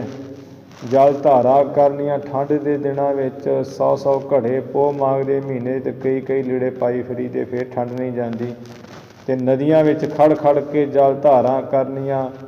ਗਰਮੀ ਦੇ ਸਮੇਂ ਅੱਗ ਦੇ ਨਾਲ ਸਰੀਰ ਨੂੰ ਤਪਾਉਂਦੇ ਜਿਹੜੇ ਪੁਰਸ਼, ਇਹਨੂੰ ਤਾਮਸੀ ਤਪ ਕਿਹਾ ਜਾਂਦਾ। ਭਾਈ ਪ੍ਰਿਥੀ ਮੱਲ, ਭਾਈ ਰਾਮਾ, ਇਹ ਬੜਾ ਕਠਿਨ ਕਰਨਾ, ਤਪ ਕਰਨਾ ਬੜਾ ਕਠਿਨ ਹੈ, ਤਾਮਸੀ ਤਪ। ਜੋ ਪਈ ਜੇ ਜਿਤ ਕਾਮ ਸੇ ਰਿੱਧ ਸਿਧ ਪਾਵਹਿ। ਪਰ ਜਿਹੜੇ ਇਸ ਤਪ ਤਾਮਸੀ ਤਪ ਨੂੰ ਕਾਮਨਾ ਦੇ ਸਹਿਤ ਕਰਦੇ ਆ, ਉਹ ਫਿਰ ਰਿੱਧੀਆਂ ਸਿੱਧੀਆਂ ਪਾ ਲੈਂਦੇ ਐ। ਨਿਹ ਕਾਮੀ ਮਨ ਸੁਧ ਹੋਇ ਜਾਵਹਿ। ਜਿਹੜੇ ਇਹ ਤਾਮਸੀ ਤਪ ਨੂੰ ਕਾਮਨਾ ਤੋਂ ਰਹਿਤ ਹੋ ਕੇ, ਇੱਛਾ ਤੋਂ ਰਹਿਤ ਹੋ ਕੇ ਕਮਾਉਂਦੇ ਕਰਦੇ ਆ, ਉਹਨਾਂ ਦਾ ਮਨ ਸ਼ੁੱਧ ਹੋ ਜਾਂਦਾ, ਹਿਰਦਾ ਸ਼ੁੱਧ ਹੋ ਜਾਂਦਾ ਹੈ। ਬਹੁਰ ਇਸ ਤਪ ਕਾ ਹੰਕਾਰਾ। ਮਨ ਸ਼ੁੱਧ ਹੋ ਜਾਂਦਾ, ਪਰ ਫਿਰ ਵੀ ਇਸ ਤਪ ਦਾ ਜਿਹੜਾ ਹੰਕਾਰ ਹੈ, ਪੁਰ ਆਵਤ ਹੈ ਕੇਤਕ ਬਾਰਾ। ਕੁਝ ਕੁ ਸਮੇਂ ਬਾਅਦ ਇਸ ਤਪ ਦਾ ਜਿਹੜਾ ਹੈ ਹੰਕਾਰ ਫੁਰਾਉਂਦਾ ਮਨ 'ਚ ਕਿ ਮੇਰੇ ਵਰਗਾ ਤਪਸਵੀ ਕੌਣ ਹੈ। ਮੈਂ ਤਾਂ ਕਿੰਨੇ ਸਾਲ 12 ਸਾਲ ਨੰਗਾ ਰਿਹਾ, ਭੁੱਖਾ ਰਿਹਾ, ਜਲ ਧਾਰਾਂ ਕੀਤੀਆਂ, ਠੰਡ ਦੇ ਦਿਨਾਂ ਵਿੱਚ, ਗਰਮੀ ਵਿੱਚ ਤਪ ਸਰੀਰ ਨੂੰ ਤਾਇਆ। ਮੇਰੀ ਬਰਾਬਰੀ ਕੌਣ ਕਰ ਸਕਦਾ, ਮੇਰੇ ਜਿੰਨਾ ਤਪਸਵੀ ਕਿਹੜਾ। ਕੁਝ ਕੁ ਸਮੇਂ ਬਾਅਦ ਇਸ ਤਾਮਸੀ ਤਪ ਦਾ ਹੰਕਾਰ ਫੁਰੀ ਆਉਂਦਾ ਹੈ। ਤਾਤੇ ਰਾਜ ਸਤ ਤਮ ਤਪ ਕੀਜੈ। ਇਸ ਕਰਕੇ ਵੀ ਭਾਈ ਤੁਸੀਂ ਜਿਹੜਾ ਰਾਜਸੀ ਤਪ ਤੇ ਸਾਂਤਕੀ ਤਪ ਕਰੀਏ, ਹੋਏ ਕਲਿਆਣ ਤਾਪ ਤ੍ਰੈ ਸੀਜੈ। ਜਿਸ ਕਰਕੇ ਤੁਹਾਡੀ ਕਲਿਆਣ ਹੋ ਜਾਏਗੀ ਤੇ ਤਿੰਨੇ ਤਾਪ ਨਾਸ ਹੋ ਜਾਣਗੇ। ਆਦਿ ਵਿਆਧੀ ਉਪਾਧੀ ਆਦਿ ਜਿਹੜੇ ਕੋਈ ਮਨ ਨੂੰ ਚਿੰਤਾ ਲੱਗੀ ਰਹਿਣੀ, ਮਨ ਕਰਕੇ ਦੁਖੀ ਹੋਈ ਜਾਣਾ, ਕੋਈ ਸੋਗ ਗਮ ਮਨ ਨੂੰ ਹੋਈ ਜਾਣਾ, ਇਹ ਆਦਿ ਦਾ ਰੋਗ ਹੈ। ਵਿਆਧੀ ਜਿਹੜੇ ਆ ਸਰੀਰ ਨੂੰ ਆ ਕੇ ਚੰਬੜ ਜਾਣੇ, ਰੋਗ ਬੁਖਾਰ ਹੋ ਗਿਆ, ਕਦੀ ਪੇਟ ਪੀੜਾ, ਕਦੀ ਕੈਂਸਰ, ਕਦੀ ਕੋਈ ਬਿਮਾਰੀ, ਕਦੀ ਬਵਾਸੀਰ ਇਤਿਆਦਿਕ ਜਿਹੜੀਆਂ ਬਿਮਾਰੀਆਂ ਬੜੀਆਂ ਭਿਆਨਕ, ਇਹ ਵਿਆਧੀ ਦੇ ਰੋਗ। ਉਪਾਧੀ ਜਿਹੜੇ ਉੱਪਰੋਂ ਆ ਪੈਣੇ, ਝੰਜੜੇ ਝੇਲੇ, ਝੰਜਟ ਪੈ ਜਾਣੇ, ਲੜਾਈ ਝਗੜੇ ਹੋ ਜਾਣੇ, ਡਾਂਗ ਸੋਟਾ ਚੱਲ ਜਾਣਾ, ਐਕਸੀਡੈਂਟ ਹੋ ਜਾਣਾ, ਜਿਹੜੇ ਉੱਪਰੋਂ ਹੀ ਆ ਪੈਣੇ ਕੋਈ ਗ੍ਰਹਿ ਕਰਕੇ। ਇਹ ਆਦਿ ਉਪਾਧੀ, ਆਦਿ ਵਿਆਧੀ ਤੇ ਉਪਾਧੀ ਤਿੰਨ ਜਿਹੜੇ ਤਾਪ ਹੈ, ਇਹ ਨਾਸ ਹੋ ਜਾਣਗੇ ਤੇ ਕਲਿਆਣ ਹੋ ਜਾਏਗੀ ਰਜੋ ਗੁਣੀ ਤੇ ਸਤੋ ਗੁਣੀ ਤਪ ਦੇ ਨਾਲ। ਕਹ ਸੋ ਰਾਜ ਸਤ ਲਖਾ ਨਾ ਕੋ। ਇਹ ਦੋਵੇਂ ਕਹਿਣ ਲੱਗੇ ਮਹਾਰਾਜ, ਰਜੋ ਰਾਜਸੀ ਤਪ, ਸਾਂਤਕੀ ਤਪ ਵੀ ਉਹ ਕਿਹੜੇ ਹੁੰਦੇ, ਅਸੀਂ ਤੇ ਦੋਵੇਂ ਕੋਈ ਨਹੀਂ ਜਾਣਦੇ। ਭੇਦ ਬਤਾਵਹੁ ਜਾਣਹਿ ਸੋ। ਆਪ ਜੀ ਸਾਨੂੰ ਇਹਨਾਂ ਤਪਾਂ ਦਾ ਭੇਦ ਦੱਸੋ, ਜਿਸ ਕਰਕੇ ਮਹਾਰਾਜ ਜੀ ਅਸੀਂ ਜਾਣ ਲਈਏ ਵੀ ਕਿਸ ਤਰ੍ਹਾਂ ਹੁੰਦੇ ਇਹ। ਦੋਹਰਾ ਰਜੋ ਗੁਣੀ ਤਪ ਸਾਂਤਕੀ। ਮਹਾਰਾਜ ਇਹ ਕਹਿੰਦੇ ਆ ਵੀ ਜੋ ਰਜੋ ਗੁਣੀ ਤਪ ਹੈ ਤੇ ਸਤੋ ਗੁਣੀ ਤਪ ਹੈ। ਭਗਤ ਕਹਤ ਹੈ ਕਾਹੇ। ਜਿਹੜੇ ਰੱਬ ਦੇ ਭਗਤ ਉਹ ਕਿਸ ਨੂੰ ਕਹਿੰਦੇ ਹੈ ਮਹਾਰਾਜ ਜੀ। ਕਰਨਾ ਕਰ ਇਹ ਭੇਦ ਜੇ। ਕਿਰਪਾ ਦੀ ਖਾਣ ਗੁਰੂ ਸਾਹਿਬ ਜੀ, ਇਹ ਜਿਹੜਾ ਦੋਹਾਂ ਤਪਾਂ ਦਾ ਭੇਦ ਹੈ। ਸਰਬ ਕਹੋ ਹਮ ਪਾਹੇ। ਸਾਰੇ ਸਾਡੇ ਨਾਲ ਬੜਾ ਵਿਸਥਾਰ ਨਾਲ ਖੋਲ ਕੇ ਕਹੋ ਜੀ। ਚੌਪਈ ਸੁਨ ਸ੍ਰੀ ਮੁਖ ਸੋ ਬਚਨ ਉਚਾਰੇ। ਇਹਨਾਂ ਤੋਂ ਸੁਣ ਕੇ ਸੋਭਾ ਵਾਲੇ ਮੁਖ ਤੋਂ ਗੁਰੂ ਸਾਹਿਬ ਜੀ ਨੇ ਬਚਨ ਉਚਾਰੇ। ਪਰਤੀਯ ਪਿਖ ਨਾ ਪਰਤੀਯ ਪਿਖ ਨਾ ਨੈਣ ਹਟਕਾਰੇ। ਪਿਖ ਨਾ ਵੀ ਜਿਹੜੇ ਹੈ ਪਰਾਈ ਇਸਤਰੀ ਹੈ, ਭਈ ਉਹ ਰਜੋ ਗੁਣੀ ਤਪ ਦਾ ਮਹਾਰਾਜ ਦੱਸ ਰਹੇ ਹੈ। ਪਰਾਈ ਜਿਹੜੀ ਇਸਤਰੀ ਹੈ ਤੇ ਉਹਦੇ ਰੂਪ ਨੂੰ ਜਿਹੜਾ ਹੈ ਵੇਖੇ ਨਾ।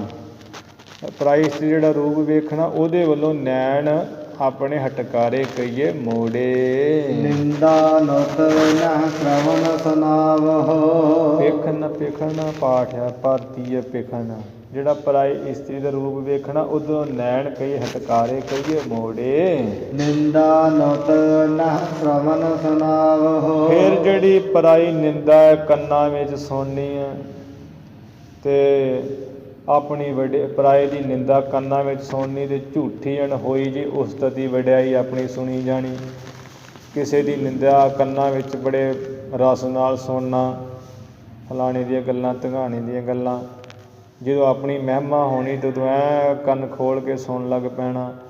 ਪਰਾਈ ਨਿੰਦਾ ਅਣਹੋਈ ਨਿੰਦਾ, ਤੇ ਆਪਣੀ ਜਿਹੜੀ ਅਣਹੋਈ ਉਸਤਤੀ, ਇਹ ਦੋਵੇਂ ਕੰਨਾਂ ਵਿੱਚ ਨਾ ਸੁਣਾਓ, ਸੁਣੋ। ਕਰ ਚੋਰੀ ਜਾਰੀ ਨਾ ਲਗਾਵੋ, ਹੱਥ ਜਿਹੜੇ ਆ ਚੋਰੀ ਵਿੱਚ ਨਾ ਲਾਓ, ਜੇ ਹੱਥ ਜਿਹੜੇ ਯਾਰੀ ਬਦਮਾਸ਼ੀ ਵਿੱਚ ਨਾ ਲਾਓ। ਕਬ ਨਾ ਕੋ ਸੰਗਤ ਤਗ ਸੋ ਜਈਆ, ਤੇ ਕਦੀ ਵੀ ਜਿਹੜੀ ਹੈ, ਕਦੀ ਵੀ ਆਪਣੇ ਪੈਰਾਂ ਨਾਲ ਖੋਟੀ ਸੰਗਤ ਵੱਲ ਨਾ ਜਾਈਏ। ਜਿਹੜੇ ਰੱਬ ਤੋਂ ਤੋੜਨ ਵਾਲੇ ਹੈ, ਜਿਹੜੇ ਭੈੜੇ ਲੋਕ ਹੈ, ਗੁਰੂ ਘਰ ਤੋਂ ਹਟਾਉਣ ਵਾਲੇ ਹੈ, ਸਤ ਸੰਗਤ ਤੋਂ ਮੋੜਨ ਵਾਲੇ ਹੈ, ਐਸੇ ਚਿੱਤ ਕਠੋਰ ਵਾਲੇ ਨਾਸਤਿਕ ਲੋਕ, ਉਹਨਾਂ ਕੁਸੰਗੀਆਂ ਦੇ ਸੰਗਤ ਵਿੱਚ ਕਦੀ ਵੀ ਪੈਰਾਂ ਨਾਲ ਚੱਲ ਕੇ ਨਾ ਜਾਈਏ। ਕਰਨ ਕੋ ਕਰਮਨ ਮਨ ਨਾ ਚਲਈਆ, ਖੋਟੇ ਕਰਮਾਂ ਨੂੰ ਕਰਨ ਵਿੱਚ ਮਨ ਨਾ ਚਲਾਈਏ, ਚਲਾਇਮਾਨ ਨਾ ਕਰੀਏ। ਭਾਵ ਕਿ ਖੋਟੇ ਕਰਮ ਜਿਹੜੇ ਕਰਨੇ ਆ, ਮਨ ਵਿੱਚ ਇਹੋ ਜਿਹੇ ਫੁਰਨੇ ਨਾ ਚਲਾਈਏ, ਲਿਆਈਏ ਤੇ ਨਾ ਕਰੀਏ ਹੀ। ਸੰਤ ਦਰਸ ਮਸਤਕ ਚੱਕ ਲਾਵਹਿ, ਸੰਤਾਂ ਦਾ ਜਿਹੜਾ ਮਸਤਕ ਕਹੀਏ ਮੱਥਾ ਚਿਹਰਾ ਹੈ, ਉਹਨਾਂ ਸੰਤਾਂ ਦੇ ਮੱਥੇ ਚਿਹਰੇ ਦਾ ਦਰਸ਼ਨ ਕਰ ਲਈ ਨੇਤਰ ਲਾਈਏ, ਉਧਰ ਨੇਤਰ ਲਾਵੇ ਇਹ ਜੀਵ। ਜਸ ਗੋਬਿੰਦ ਨਿਤ ਕਰਨ ਸੁਨਾਵਹਿ, ਗੁਰੂ ਸਾਹਿਬ ਜੋ ਹੈ ਨਾ ਤਪ, ਗੁਰਮਤਿ ਦੇ ਸਿਧਾਂਤ ਨਾਲ ਜਿਹੜਾ ਤਪ ਹੈ, ਉਸ ਦੀ ਵਿਚਾਰ ਦੱਸ ਰਹੇ ਆ ਵੀ ਗੋਬਿੰਦ ਪਰਮੇਸ਼ਰ ਦਾ ਜਿਹੜਾ ਜਸ ਵਡਿਆਈ ਹੈ, ਹਮੇਸ਼ਾ ਹੀ ਕੰਨਾਂ ਵਿੱਚ ਸੁਣਾਵੇ ਤੇ ਸੁਣੇ। ਰਸਨਾ ਸਤ ਨਾ ਬਕੇ ਬਹੋਰੋ, ਰਸਨਾ ਨਾਲ ਅਸਤ, ਫਿਰ ਕਦੀ ਵੀ ਜਿਹੜਾ ਰਸਨਾ ਨਾਲ ਝੂਠ ਨਾ ਬਕੇ। ਬਹੋਰੇ ਕਹੀਏ ਬਾਰ ਬਾਰ ਮੁੜ ਮੁੜ ਝੂਠ ਨਾ ਰਸਨਾ ਨਾਲ ਬੋਲੀ ਜਾਏ। ਕਿਉਂਕਿ ਜਿਹੜੀ ਰਸਨਾ ਹੈ, ਜਦੋਂ ਇਹ ਸਵਾਦ ਲੈਂਦੀ ਹੈ, ਕੋਈ ਪਦਾਰਥ ਆਪਾਂ ਰਸਨਾ 'ਤੇ ਰੱਖਦੇ ਤਾਂ ਸਵਾਦ ਆਉਂਦਾ, ਉਹਨੂੰ ਰਸਨਾ ਕਿਹਾ ਜਾਂਦਾ। ਉਦੋਂ ਇਹ ਗਿਆਨ ਇੰਦਰੀ ਹੈ। ਜਦੋਂ ਇਸੇ ਰਸਨਾ ਨਾਲ ਕੋਈ ਬਚਨ ਬੋਲੀ ਦਾ, ਵਾਕ ਬੋਲੀ ਦਾ ਕੰਠਸਥ ਵਿੱਚੋਂ ਬਾਹਰ ਕੱਢ ਕੇ ਉਹਨੂੰ ਕਿਹਾ ਜਾਂਦਾ ਹੈ ਵਾਕ, ਜਿਹੜਾ ਕੋਈ ਬੋਲੀ ਦਾ, ਉਦੋਂ ਇਹੀ ਰਸਨਾ ਕਰਮ ਇੰਦਰੀ ਹੋ ਜਾਂਦੀ ਹੈ। ਇਹ ਜਿਹੜੀ ਰਸਨਾ ਹੈ, ਰਸਨਾ ਨਾਲ ਕਦੀ ਝੂਠ ਨਾ ਬੋਲੇ। ਬਹੋਰੇ ਕਹੀਏ ਮੁੜ ਮੁੜ ਕੇ। ਕਿਸੇ ਵੇਲੇ ਹੁੰਦਾ ਨਾ ਵੀ ਇੱਕ ਝੂਠ ਲਗਾਉਣ ਵਾਸਤੇ 100 ਹੋਰ ਬੋਲਣਾ ਪੈਂਦਾ, ਇਸ ਤਰ੍ਹਾਂ ਨਾ ਕਰੇ। ਰਸਨਾ ਨਾਲ ਕਦੀ ਵੀ ਝੂਠ ਨਾ ਬਕੇ, ਬਾਰ ਬਾਰ ਨਾ ਬੋਲੇ। ਸਿਫਤ ਪਰਮੇਸ਼ਰ ਮਹਿ ਨਿਤ ਜੋਰੋ, ਸਗੋਂ ਇਸ ਰਸਨਾ ਨੂੰ ਪਰਮੇਸ਼ਰ ਦੀ ਸਿਫਤ ਵਿੱਚ ਹੀ ਹਮੇਸ਼ਾ ਜੋੜੇ, ਵਾਹਿਗੁਰੂ ਦੇ ਗੁਣਾਂ ਵਿੱਚ ਹੀ ਜੋੜੇ ਲਾਵੇ। ਸੇਵ ਦਾਨ ਨਿਜ ਕਰ ਸੋ ਕਰਨਾ, ਹੱਥਾਂ ਆਪਣਿਆਂ ਨਾਲ ਜਿਹੜੀ ਆ ਗੁਰੂ ਕੇ ਸਿੱਖਾਂ ਦੀ ਸੰਗਤ ਦੀ ਸੇਵਾ ਕਰਨੀ ਹੈ, ਤੇ ਧਰਮ ਦੀ ਇਹਨਾਂ ਹੱਥਾਂ ਨਾਲ ਧਰਮ ਦੀ ਕਿਰਤ ਕਰਕੇ, ਦਸਾਂ ਨੌਂ ਦੀ ਕਿਰਤ ਕਰਕੇ, ਜਿਹੜਾ ਫਿਰ ਉਹਦੇ ਵਿੱਚੋਂ ਦਾਨ ਕਰਨਾ ਹੈ। ਸਤ ਸੰਗਤ ਗਮਨ ਸਤ ਚਰਨਾਂ ਨਾਲ ਹਮੇਸ਼ਾ ਸਤਿਪੁਰਸ਼ਾਂ ਦੀ ਸੰਗਤ, ਪਰਮੇਸ਼ਰ ਦੀ ਸੰਗਤ ਵਿੱਚ ਜਾਵੇ ਚੱਲੇ।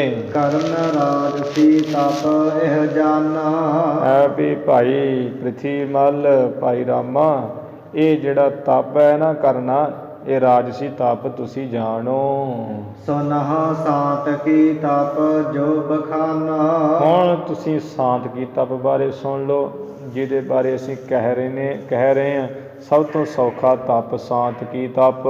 ਨਾਮ ਗੁਰੂ ਬਾਣੀ ਜਿਸ ਕਾਲ, ਜਿਸ ਸਮੇਂ ਗੁਰੂ ਕੀ ਬਾਣੀ ਸੁਣਨੀ ਹੈ ਤੇ ਗੁਰੂ ਦਾ ਨਾਮ ਰਸਨਾ ਨਾਲ ਜਪਣਾ ਹੈ, ਜਾਂ ਬਾਣੀ ਪੜ੍ਹਨੀ ਹੈ ਗੁਰੂ ਦੀ, ਜਾਂ ਗੁਰੂ ਦਾ ਦਿੱਤਾ ਨਾਮ ਜਪਣਾ ਹੈ ਜਾਂ ਸੁਣਨਾ ਹੈ। ਸੁਨਤ ਪੜਤ ਨਰ ਆਲਸ ਟਾਲ, ਪੁਰਸ਼ ਜਿਹੜਾ ਗੁਰਬਾਣੀ ਸੁਣਦਿਆਂ, ਨਾਮ ਸੁਣਦਿਆਂ, ਗੁਰਬਾਣੀ ਪੜ੍ਹਦਿਆਂ, ਨਾਮ ਪੜ੍ਹਦਿਆਂ, ਜਪਦਿਆਂ ਆਸ ਨੂੰ ਟਾਲ ਕੇ ਰੱਖੇ, ਨੀਂਦ ਨੂੰ ਦੂਰ ਕਰਕੇ ਰੱਖੇ। ਗੁਰੂ ਕੀ ਬਾਣੀ ਦੀ ਕਥਾ ਸੁਣਦਿਆਂ, ਇਤਿਹਾਸ ਦੀ ਕਥਾ ਸੁਣਦਿਆਂ, ਇਸੇ ਤਰ੍ਹਾਂ ਹੀ ਨਾਮ ਆਪ ਜਪਦਿਆਂ ਅਤੇ ਜਦੋਂ ਜਾਂ ਸੁਣਦਿਆਂ ਆਸ ਨੂੰ ਟਾਲ ਕੇ ਰੱਖੇ, ਸੁੱਤਾ ਹੀ ਨਾ ਰਹੇ। ਮਨ ਤਿਹ ਸਮਾ ਨਿਕਸ ਕਤ ਜਾਈ, ਤੇ ਮਨ ਹਮੇਸ਼ਾ ਹੀ ਉਸ ਸਮੇਂ ਜਦੋਂ ਗੁਰਬਾਣੀ ਪੜ੍ਹਨੀ ਹੈ, ਜਾਂ ਵੀ ਕਥਾ ਸੁਣਨੀ ਹੈ, ਕੀਰਤਨ ਸੁਣਨਾ ਹੈ, ਨਾਮ ਜਪਦਿਆਂ ਗੁਰਬਾਣੀ ਪੜ੍ਹਦਿਆਂ ਸੌਂਦਿਆਂ ਉਸ ਸਮੇਂ ਜੇ ਮਨ ਕਿਸੇ ਪਾਸੇ ਨਿਕਲ ਜਾਏ, ਐਵੇਂ ਬਾਹਰ ਨੂੰ ਭੱਜੇ, ਬਾਹਰ ਦੀਆਂ ਚੀਜ਼ਾਂ ਜਿਹੀਆਂ ਯਾਦ ਕਰੇ, ਬਾਰ ਬਾਰ ਰੋਕਹਿ ਬਰਿਆਈ, ਬਾਰ ਬਾਰ ਇਹਨੂੰ ਮੱਲੋ ਮੱਲੀ ਮਨ ਨੂੰ ਰੋਕੇ ਵੀ ਕਿੱਧਰ ਜਾਣਾ ਤੂੰ। ਇਹ ਮਨ ਨੂੰ ਉਹ ਘਰ ਦੇ ਖਿਆਲ ਜੇ ਆ ਜਾਂਦੇ ਆ, ਕਦੀ ਸਵੇਰ ਦੀਆਂ ਗੱਲਾਂ ਚੇਤੇ ਆਈ ਜਾਂਦੀਆਂ, ਸੰਗਤ ਵਿੱਚ ਬੈਠਿਆਂ ਨਾਮ ਜਪਦਿਆਂ, ਇਹ ਮਨ ਦੀਆਂ ਬਿਰਤੀਆਂ ਨੂੰ ਮੱਲੋ ਮੱਲੀ ਉੱਧਰੋਂ ਰੋਕੇ। ਮਨ ਰੋਕਤ ਨਹਿ ਆਲਸ ਕਰਹੀ, ਭਾਈ ਪ੍ਰਿਥੀ ਮੱਲ, ਭਾਈ ਰਾਮਾ, ਜਦੋਂ ਮਨ ਰੋਕਣਾ ਉਦੋਂ ਆਲਸ ਨਹੀਂ ਕਰਨਾ। ਸਿਮਰਨ ਕਰਦਿਆਂ ਆਲਸ ਨਹੀਂ ਕਰਨਾ, ਤੇ ਇੱਕ ਮਨ ਨੂੰ ਰੋਕਦਿਆਂ ਆਲਸ ਨਹੀਂ ਕਰਨਾ ਵੀ ਕਰ ਲਾਂਗੇ ਕੋਈ ਗੱਲ ਨਹੀਂ, ਖਿਆਲ 'ਚ ਡੁੱਬੇ ਤੇ ਡੁੱਬੇ ਰਹਿਣਾ। ਉਧਰੋਂ ਮਨ ਨੂੰ ਰੋਕਣਾ, ਆਲਸ ਨਹੀਂ ਕਰੇ। ਮਨ ਕਰ ਸ਼ਰਮਤ ਸ਼ਬਦ ਮਹਿ ਧਰਹੀ, ਮਨ ਨੂੰ ਐ ਥਕਾਵਟ ਦੇ ਕੇ, ਇਹਨੂੰ ਥਕਾ ਕੇ ਉਧਰੋਂ ਖਿੱਚ ਕੇ ਲਿਆ ਕੇ, ਕਿਉਂਕਿ ਇਹਨੂੰ ਆਦਤ ਬੜੀ ਭੱਜਣ ਦੀ, ਜਨਮਾਂ ਜਨਮਾਂ ਦਾ ਭੱਜਦਾ ਆ ਰਿਹਾ, ਤੇ ਸ਼ਬਦ ਦੇ ਵਿੱਚ, ਗੁਰੂ ਦੇ ਸ਼ਬਦ ਵਿੱਚ, ਨਾਮ ਵਿੱਚ ਲਗਾਵੇ। ਦੋਹਰਾ ਬਾਜ ਮਸਾਲਾ ਦੇਵਹੀ, ਇਸ ਉੱਪਰ ਤੁਸੀਂ ਭਾਈ ਦੋਵੇਂ ਦ੍ਰਿਸ਼ਟਾਂਤ ਵੀ ਸੁਣੋ। ਜਿਵੇਂ ਘੋੜੇ ਨੂੰ ਮਸਾਲਾ ਜਿਹੜਾ ਦਿੱਤਾ ਜਾਂਦਾ ਹੈ, ਜਿਉ ਖਾਵਾ ਨਹ ਸੋਏ, ਜਦੋਂ ਘੋੜੇ ਨੂੰ ਮਸਾਲਾ ਉਹਦਾ ਮਾਲਕ ਦਿੰਦਾ ਹੈ ਤੇ ਜਿਉ ਖਾਵੇ ਨਹ ਸੋਏ, ਉਹ ਜਿਵੇਂ ਘੋੜਾ ਮਸਾਲਾ ਖਾਂਦਾ ਨਹੀਂ ਹੈ, ਤਿਉ ਮਨ ਭਰਮਤ ਦਸ ਦਿਸ਼ਾ, ਤੇ ਇਉਂ ਹੀ ਇਹ ਮਨ ਕੀ ਹੈ, ਘੋੜਾ ਹੈ। ਤੇ ਮਨ ਭਰਮ ਦਾ ਦਸੇ ਦਿਸ਼ਾਵਾਂ, ਜੋ ਘੋੜੇ ਨੂੰ ਮਸਾਲਾ ਦਈਏ, ਇਹਨੂੰ ਪੌੜ ਮਾਰ ਕਰੀਏ, ਉਹਨੂੰ ਪੌੜ ਮਾਰ, ਮਸਾਲਾ ਖਾਂਦਾ ਨਹੀਂ। ਜਦੋਂ ਘੋੜੇ ਦੇ ਰੋਗ ਉਹਨੂੰ ਹੋ ਜਾਂਦਾ ਤੇ ਹੱਡ ਜੁੜ ਜਾਂਦੇ, ਫਿਰ ਘੋੜੇ ਰੱਖਣ ਵਾਲੇ ਨੂੰ ਮਸਾਲਾ ਦਿੰਦੇ ਹੈ, ਤੇ ਉਹ ਖਾਂਦਾ ਨਹੀਂ। ਉਹਨੂੰ ਇਹ ਨਹੀਂ ਪਤਾ ਵੀ ਮੇਰੇ ਜਿਹੜੇ ਜੋੜ ਹੈ ਚੱਲ ਜਾਣਗੇ, ਰੋਗ ਦੂਰ ਹੋ ਜੂ, ਉਹਨੂੰ ਪਤਾ ਨਹੀਂ ਨਾ। ਉਹ ਘੋੜਾ ਅੱਗੋਂ ਟੱਪਦਾ ਹੈ। ਇਸੇ ਤਰ੍ਹਾਂ ਤਿਉ ਮਨ ਭਰਮਦ ਦਸ ਦਿਸ਼ਾ, ਇਹ ਮਨ ਜਿਹੜਾ ਹੈ ਭਰਮਦਾ ਹੈ, ਮਨ ਘੋੜਾ ਹੈ, ਦਸੇ ਦਿਸ਼ਾਵਾਂ 'ਚ ਭਰਮਦਾ। ਕਬੀਰ ਮਨ ਪੰਖੀ ਭਇਓ ਉੱਡ ਉੱਡ ਦੈ ਦਿਸ ਜਾਏ, ਜੋ ਜੈਸੀ ਸੰਗਤ ਮਿਲੇ ਸੋ ਤੈਸੋ ਹੀ ਫਲ ਖਾਏ। ਇਹ ਮਨੁਆ ਦੈ ਦਿਸ ਧਾਵਦਾ, ਉਹ ਕੈਸੇ ਹਰ ਗੁਣ ਗਾਵੇ। ਉਹ ਕਿਸ ਤਰ੍ਹਾਂ ਗੁਰੂ ਦੇ ਗੁਣ ਗਾਵੇ ਜਿਹੜਾ ਮਨ ਦਸੇ ਦਿਸ਼ਾਵਾਂ 'ਚ ਦੌੜਦਾ ਹੈ, ਮਨ ਦੀਆਂ ਬਿਰਤੀਆਂ ਕਦੀ ਇੱਧਰ ਵੇਖ ਕਦੀ ਉੱਧਰ ਵੇਖ, ਐਵੇਂ ਇਹ ਮਨ ਦੀ ਹਾਲਤ ਹੋ ਜਾਂਦੀ ਹੈ। ਤੇ ਇਹ ਦਸੇ ਦਿਸ਼ਾਵਾਂ 'ਚ ਭਰਮਦਾ ਮਨ ਘੋੜਾ। ਸ਼ਬਦ ਨਾ ਪ੍ਰੇਮੀ ਹੋਏ, ਗੁਰੂ ਦੇ ਸ਼ਬਦ ਦਾ ਕਦੀ ਪ੍ਰੇਮੀ ਨਹੀਂ ਹੁੰਦਾ, ਨਾਮ ਦਾ ਕਦੀ ਪ੍ਰੇਮੀ ਨਹੀਂ ਹੁੰਦਾ। ਸੰਗਤ ਵਿੱਚ ਆ ਕੇ ਮਨ ਦਾ ਬੁਰਾ ਹਾਲ ਹੋ ਜਾਂਦਾ, ਇੱਧਰ ਵੇਖ ਕੌਣ ਆ ਗਿਆ, ਕਿਹੜਾ ਚਲ ਗਿਆ, ਇਹ ਕਿਹੜਾ ਆ ਗਿਆ ਸੀ। ਤੇ ਕਈ ਦੇ ਵਿਚਾਰੇ ਮਨ ਦੀਆਂ ਪੰਜ ਬਿਰਤੀਆਂ ਹੁੰਦੀਆਂ, ਮਨ ਸੰਗਤ ਦੇ ਵਿੱਚ ਸੌਈ ਜਾਂਦਾ ਹੈ, ਤੇ ਜੋ ਕੀ ਕਥਾ 'ਚ ਕੁਝ ਆ ਰਿਹਾ ਜਾਂ ਗੁਰੂ ਕੀ ਬਾਣੀ ਪੜ੍ਹੀ ਜਾ ਰਹੀ, ਉਹ ਕੁਝ ਨਹੀਂ ਸੁਣਦਾ, ਸੁੱਤਿਆਂ ਹੀ ਲੰਘ ਜਾਂਦੀ। ਤੇ ਕਿਸੇ ਵੇਲੇ ਇਵੇਂ ਹੁੰਦਾ ਵੀ ਗੁਰੂ ਕੀ ਕਥਾ ਕੀਰਤਨ ਚੱਲਦਾ, ਇੱਧਰ ਉੱਧਰ ਵੇਖਦਿਆਂ ਸਮਾਂ ਲੰਘ ਜਾਂਦਾ। ਇਵੇਂ ਮਨ ਦੀ ਇਹੋ ਜਿਹੀ ਹਾਲਤ ਦਸੇ ਦਿਸ਼ਾਵਾਂ 'ਚ ਭਰਮਦਾ ਹੈ। ਸ਼ਬਦ ਨਾ ਪ੍ਰੇਮੀ ਹੋਏ, ਗੁਰੂ ਦਾ ਜਿਹੜਾ ਨਾਮ ਹੈ, ਗੁਰੂ ਦੀ ਜਿਹੜੀ ਬਾਣੀ ਹੈ, ਗੁਰੂ ਦੀ ਕਥਾ ਜਿਹੜੀ ਹੈ, ਇਹ ਮਸਾਲਾ ਹੈ ਮਨ ਰੂਪੀ ਘੋੜੇ ਨੂੰ ਦੇਣ ਵਾਸਤੇ। ਇੱਧਰ ਪ੍ਰੇਮੀ ਨਹੀਂ ਹੁੰਦਾ, ਹੜੱਪੇ ਮਾਰ ਮਾਰ ਛੁੱਟਦਾ ਅੱਗੋਂ। ਚੌਪਈ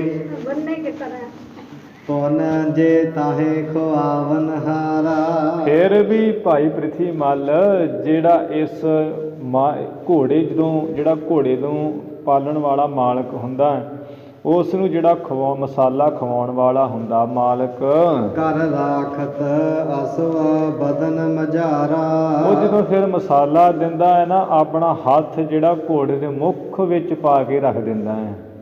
ਉਹ ਬਦੋ ਬਦੀ, ਜਦੋਂ ਕਈਆਂ ਨੇ ਵੇਖਿਆ ਹੋਰ ਡੰਗਰ ਨੂੰ ਵੀ ਮਸਾਲਾ ਐਵੇਂ ਦਿੱਤਾ ਜਾਂਦਾ, ਬਦੋ ਬਦੀ ਉਹਦੇ ਮੂੰਹ ਦੇ ਵਿੱਚ ਹੀ ਹੱਥ ਪਾਉਣਾ ਪੈਂਦਾ।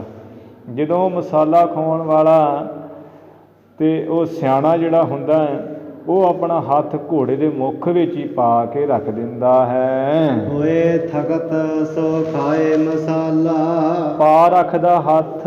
ਜਦੋਂ ਫਿਰ ਘੋੜਾ ਥੱਕ ਜਾਂਦਾ, ਉਹਨੂੰ ਥਕਾਵਟ ਹੋ ਜਾਂਦੀ ਹੈ, ਫਿਰ ਉਹ ਅੱਕਿਆ ਸੜਿਆ ਮਸਾਲਾ ਖਾ ਲੈਂਦਾ ਹੈ। ਰੋਗ ਦੇਹ ਮਿਟ ਜਾਤ ਵਿਸਾਲਾ, ਜਿਹੜਾ ਉਹਦੀ ਦੇਹ ਨੂੰ ਰੋਗ ਲੱਗਾ ਸੀ, ਹੱਡ ਜਿਹੜੇ ਜੁੜੇ ਹੋਏ ਸੀ, ਫਿਰ ਉਹਦਾ ਸਾਰੇ ਦਾ ਸਾਰਾ ਰੋਗ ਮਿਟ ਜਾਂਦਾ ਹੈ। ਜੇ ਆਲਸ ਕਰ ਨਹੀਂ ਖਵਾਵਹ। ਭਾਈ ਪ੍ਰਿਥੀ ਮਲ ਭਾਈ ਰਾਮਾ, ਜੇ ਉਹ ਹੁਣ ਖਵਾਉਣ ਵਾਲਾ ਆਲਸ ਕਰੇ ਤੇ ਘੋੜੇ ਨੂੰ ਖਵਾਵੇ ਹੀ ਨਾ ਮਸਾਲਾ, ਤੋ ਲਗ ਰੋਗ ਨਾ ਆਸ ਕੋ ਜਾਵਹ। ਤਦੋਂ ਤੱਕ ਘੋੜੇ ਦੇ ਜਿਹੜਾ ਰੋਗ ਹੱਡ ਜੁੜੇ ਹੋਏ ਉਹ ਰੋਗ ਉਹਦਾ ਜਾਂਦਾ ਨਹੀਂ ਹੈ। ਹੈ ਮੁਖ ਮੈਂ ਜੋ ਦੀਨ ਮਸਾਲਾ। ਹੈ ਮੁਖ ਮੈਂ, ਘੋੜੇ ਦੇ ਮੁਖ ਵਿੱਚ ਜਿਹੜਾ ਨੇ ਹੱਥ ਪਾ ਕੇ ਮਸਾਲਾ ਦਿੱਤਾ ਹੁੰਦਾ ਹੈ, ਸੋ ਪੀ ਡਾਰ ਦੇਤ ਤਤਕਾਲਾ। ਤੇ ਉਹ ਜਿਹੜਾ ਦਿੱਤਾ ਹੁੰਦਾ ਮਾਲਕ ਨੇ ਘੋੜੇ ਦੇ ਮੂੰਹ ਵਿੱਚ ਮਸਾਲਾ ਹੱਥ ਪਾ ਕੇ, ਜੇ ਉਹ ਆਸ ਕਰ ਜਾਏ ਤੇ ਉਹ ਘੋੜਾ ਉਸ ਖਾਧੇ ਹੋਏ ਮਸਾਲੇ ਨੂੰ ਹਮੇਸ਼ਾ ਛੇਤੀ ਨਾਲ ਸਰ ਥੱਲੇ ਸੁੱਟ ਦਿੰਦਾ, ਵਗਾ ਦਿੰਦਾ ਲਾਲਾਂ ਦੇ ਰਾਹੀਂ। ਦੋਹਰਾ ਮਨ ਤਰੰਗ ਦੁਰਵਾਸਨਾ। ਇਸੇ ਤਰ੍ਹਾਂ ਭਾਈ ਜਿਹੜਾ ਮਨ ਹੈ ਘੋੜੇ ਦੀ ਨਿਆਈ ਹੈ, ਇਹ ਜਿਹੜੀਆਂ ਖੋਟੀਆਂ ਵਾਸ਼ਨਾ ਨੂੰ ਲੱਗੀਆਂ ਤਰ੍ਹਾਂ ਤਰ੍ਹਾਂ ਦੀਆਂ ਜਨਮਾਂ ਦੀਆਂ, ਤੇ ਹੁਣ ਵੀ ਨਹੀਂ ਇਹ ਟਿਕਦਾ। ਇਹ ਮਨ ਰੂਪੀ ਘੋੜੇ ਨੂੰ ਰੋਗ ਹੈ, ਇਹਦੇ ਵੀ ਹੱਡ ਜੁੜੇ ਹੋਏ ਹੈ। ਦੀਰਘ ਰੋਗ ਸੋ ਜਾਨ। ਇਹ ਬੜਾ ਵੱਡਾ ਇਹਨੂੰ ਰੋਗ ਲੱਗਾ ਹੋਇਆ, ਜਾਣ ਲਓ ਮੰਦ ਵਾਸ਼ਨਾ ਦਾ ਮਨ ਰੂਪੀ ਘੋੜੇ ਨੂੰ। ਸ਼ਬਦ ਧਿਆਨ ਮਹਜੋਰ ਨੋ। ਜਿਹੜੇ ਗੁਰੂ ਕੇ ਸ਼ਬਦ, ਗੁਰੂ ਦੇ ਬਚਨਾਂ ਦੇ ਨਾਮ ਵਿੱਚ ਤੇ ਧਿਆਨ ਵਿੱਚ ਇਸ ਮਨ ਰੂਪੀ ਘੋੜੇ ਨੂੰ ਜੋੜਨਾ ਹੈ। ਭੇਖਜ ਤਾਂ ਪਹਿਚਾਨ। ਇਹ ਇਸ ਮਨ ਰੂਪੀ ਘੋੜੇ ਦੀ ਦਵਾਈ ਜਾਣ ਲਓ, ਗੁਰੂ ਦਾ ਸ਼ਬਦ ਦੇ ਵਿੱਚ ਧਿਆਨ ਲਾਉਣਾ ਜੋ ਹੈ। ਚੌਪਈ ਜਬ ਹੈ ਸ਼ਬਦ ਨ ਮਨ ਸਮਝਾਇਓ। ਜਦੋਂ ਗੁਰੂ ਕੇ ਸ਼ਬਦ ਉਪਦੇਸ਼ ਨੇ ਮਨ ਨੂੰ ਸਮਝਾਇਆ, ਕਾਜਾ ਕਰਨਾ ਬਾਜ ਸਮ ਪਾਇਓ। ਇਹ ਫਿਰ ਘੋੜੇ ਦੇ ਸਮਾਨ ਕਾਜੇ ਕਰਨ ਵਾਂਗੂ ਭਾਇਆ ਮਨ ਨੂੰ। ਜੇ ਉਹ ਕਾਜਾ ਕਰ ਦੇਈ ਨਾ, ਘੋੜੇ ਨੂੰ ਕਾਜਾ ਕਰ ਦੇਈਦਾ। ਕਾਜਾ ਕਰਨਾ ਕੀ ਹੁੰਦਾ? ਮਾਲਕ ਜਦੋਂ ਉਹਦਾ ਮੂੰਹ ਖੋਲ ਕੇ ਮਸਾਲਾ ਫੜ ਕੇ ਤੇ ਇਹਦੇ ਮੂੰਹ ਵਿੱਚ ਹੱਥ ਪਾ ਛੱਡਦਾ, ਫਿਰ ਉਹਦਾ ਮੂੰਹ ਜਾਂ ਤਾਂ ਚੁੱਕ ਕੇ ਉਹਨੂੰ ਕੱਸ ਦਿੰਦੇ, ਬੰਨ੍ਹ ਦਿੰਦੇ ਆ, ਅਤੇ ਫਿਰ ਉਹਦੇ ਮੂੰਹ ਨੂੰ ਤਾਂ ਕਰਕੇ ਕੁਝ ਸਮਾਂ ਰੱਖ ਛੱਡਦੇ ਆ। ਉਹ ਘੰਟਾ ਭਰ ਘੋੜਾ ਪੱਠਾ ਪਾਣੀ ਤੋਂ ਫਿਰ ਉਹ ਪਰਹੇਜ਼ ਕਰਦਾ, ਉਹ ਖਾਣੋਂ ਰੁਕ ਜਾਂਦਾ, ਨਾ ਕੋਈ ਪੱਠਾ ਖਾਂਦਾ ਨਾ ਪਾਣੀ ਪੀਂਦਾ। 1 ਘੰਟੇ ਤੱਕ ਮਸਾਲਾ ਵੀ ਅੰਦਰ ਲੰਘ ਜਾਂਦਾ, ਹਜ਼ਮ ਹੋ ਜਾਂਦਾ, ਅਤੇ ਉਹ ਫਿਰ ਘੋੜਾ ਠੀਕ ਹੋ ਜਾਂਦਾ, ਰੋਗ ਉਹਦਾ ਦੂਰ ਹੋ ਜਾਂਦਾ। ਇਹਨੂੰ ਕਹਿੰਦੇ ਕਾਜਾ ਕਰਨਾ। ਜਿਹੜਾ ਵੀ ਉਹਦੇ ਘੋੜੇ ਦੇ ਮੂੰਹ 'ਚ ਮਸਾਲਾ ਦੇ ਕੇ ਉਹਦਾ ਮੂੰਹ ਤਾਂ ਨੂੰ ਚੁੱਕ ਕੇ ਕੱਸ ਦੇਣਾ ਵੀ ਮਸਾਲਾ ਅੰਦਰ ਚਲਿਆ ਜਾਏ। ਫਿਰ ਉਹ ਲਾਲਾਂ ਜਿਹੀਆਂ ਜਿਹੜੀਆਂ ਬਾਹਰ ਕੱਢ ਦਿੰਦਾ ਘੋੜਾ, ਇਵੇਂ ਉਹਨੂੰ ਕਾਜਾ ਕਰਨਾ ਕਹਿੰਦੇ ਆ। ਜਿਵੇਂ ਘੋੜੇ ਨੂੰ ਮਸਾਲਾ ਪੂਰਾ ਅੰਦਰ ਚਲਿਆ ਜਾਏ ਅਤੇ ਉਹਦੇ ਦੇਹ ਅਰੋਗ ਹੋ ਜਾਂਦੀ ਹੈ, ਠੀਕ ਹੋ ਜਾਂਦਾ। ਘੋੜੇ ਦੇ ਕਾਜੇ ਕਰਨ ਸਮਾਨ ਫਿਰ ਮਨ ਰੂਪੀ ਘੋੜੇ ਨੂੰ ਗੁਰੂ ਕਾ ਸ਼ਬਦ ਮਸਾਲੇ ਦੇ ਨਿਆਈ ਸਮਝਾ ਦਿੰਦਾ ਹੈ। ਜਨਮ ਮਰਨ ਕੋ ਰੋਗ ਬਿਦਾਰਾ। ਜਿਹੜਾ ਜੰਮਣ ਮਨ ਦਾ ਇਸ ਮਨ ਨੂੰ ਰੋਗ ਲੱਗਾ, ਜਿਹਦੇ ਕਰਕੇ ਵੀ ਜਨਮ ਕੇ ਇਸ ਮਨ ਕੋ ਮਲ ਲਾਗੀ, ਕਾਲਾ ਹੋਆ ਸਿਆਹੋ। ਇਸੇ ਕਰਕੇ ਜਨਮ ਮਿਲਦੇ ਨਾ ਸਾਨੂੰ ਬਾਰ-ਬਾਰ। ਜੰਮਣ ਮਨ ਦਾ ਰੋਗ ਇਹਦਾ ਦੂਰ ਹੋ ਜਾਂਦਾ, ਨਾਸ ਕਰ ਦਿੰਦਾ ਗੁਰੂ ਕਾ ਸ਼ਬਦ ਨਾਮ ਮਸਾਲਾ। ਇਹੋ ਸਾਤ ਕੀ ਤਪ ਜੋ ਸਖਾਰਾ। ਇਹ ਜਿਹੜਾ ਤਪ ਹੈ ਭਾਈ, ਇਹ ਸ਼ਾਂਤ ਕੀ ਤਪ ਹੈ, ਬੜਾ ਸੁੱਖ ਵਾਲਾ।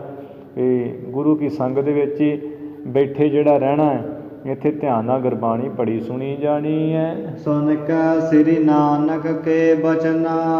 ਸੁਣ ਕੇ ਜਿਹੜਾ ਹੈ ਇਹਨਾਂ ਨੇ ਗੁਰੂ ਨਾਨਕ ਸਾਹਿਬ ਜੀ ਦੇ ਬਚਨਾਂ ਨੂੰ, ਇਨ ਤੀਨੋਂ ਕੀਨੋ ਮਨ ਖਚਨਾ।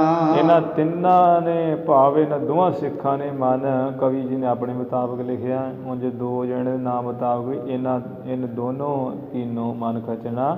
ਇਹਨਾਂ ਦੋਨਾਂ ਨੇ ਮਨ ਆਪਣਾ ਗੁਰੂ ਕੇ ਸ਼ਬਦ ਵਿੱਚ ਜੋੜਨਾ ਕੀਤਾ, ਲਾਉਣਾ ਕੀਤਾ।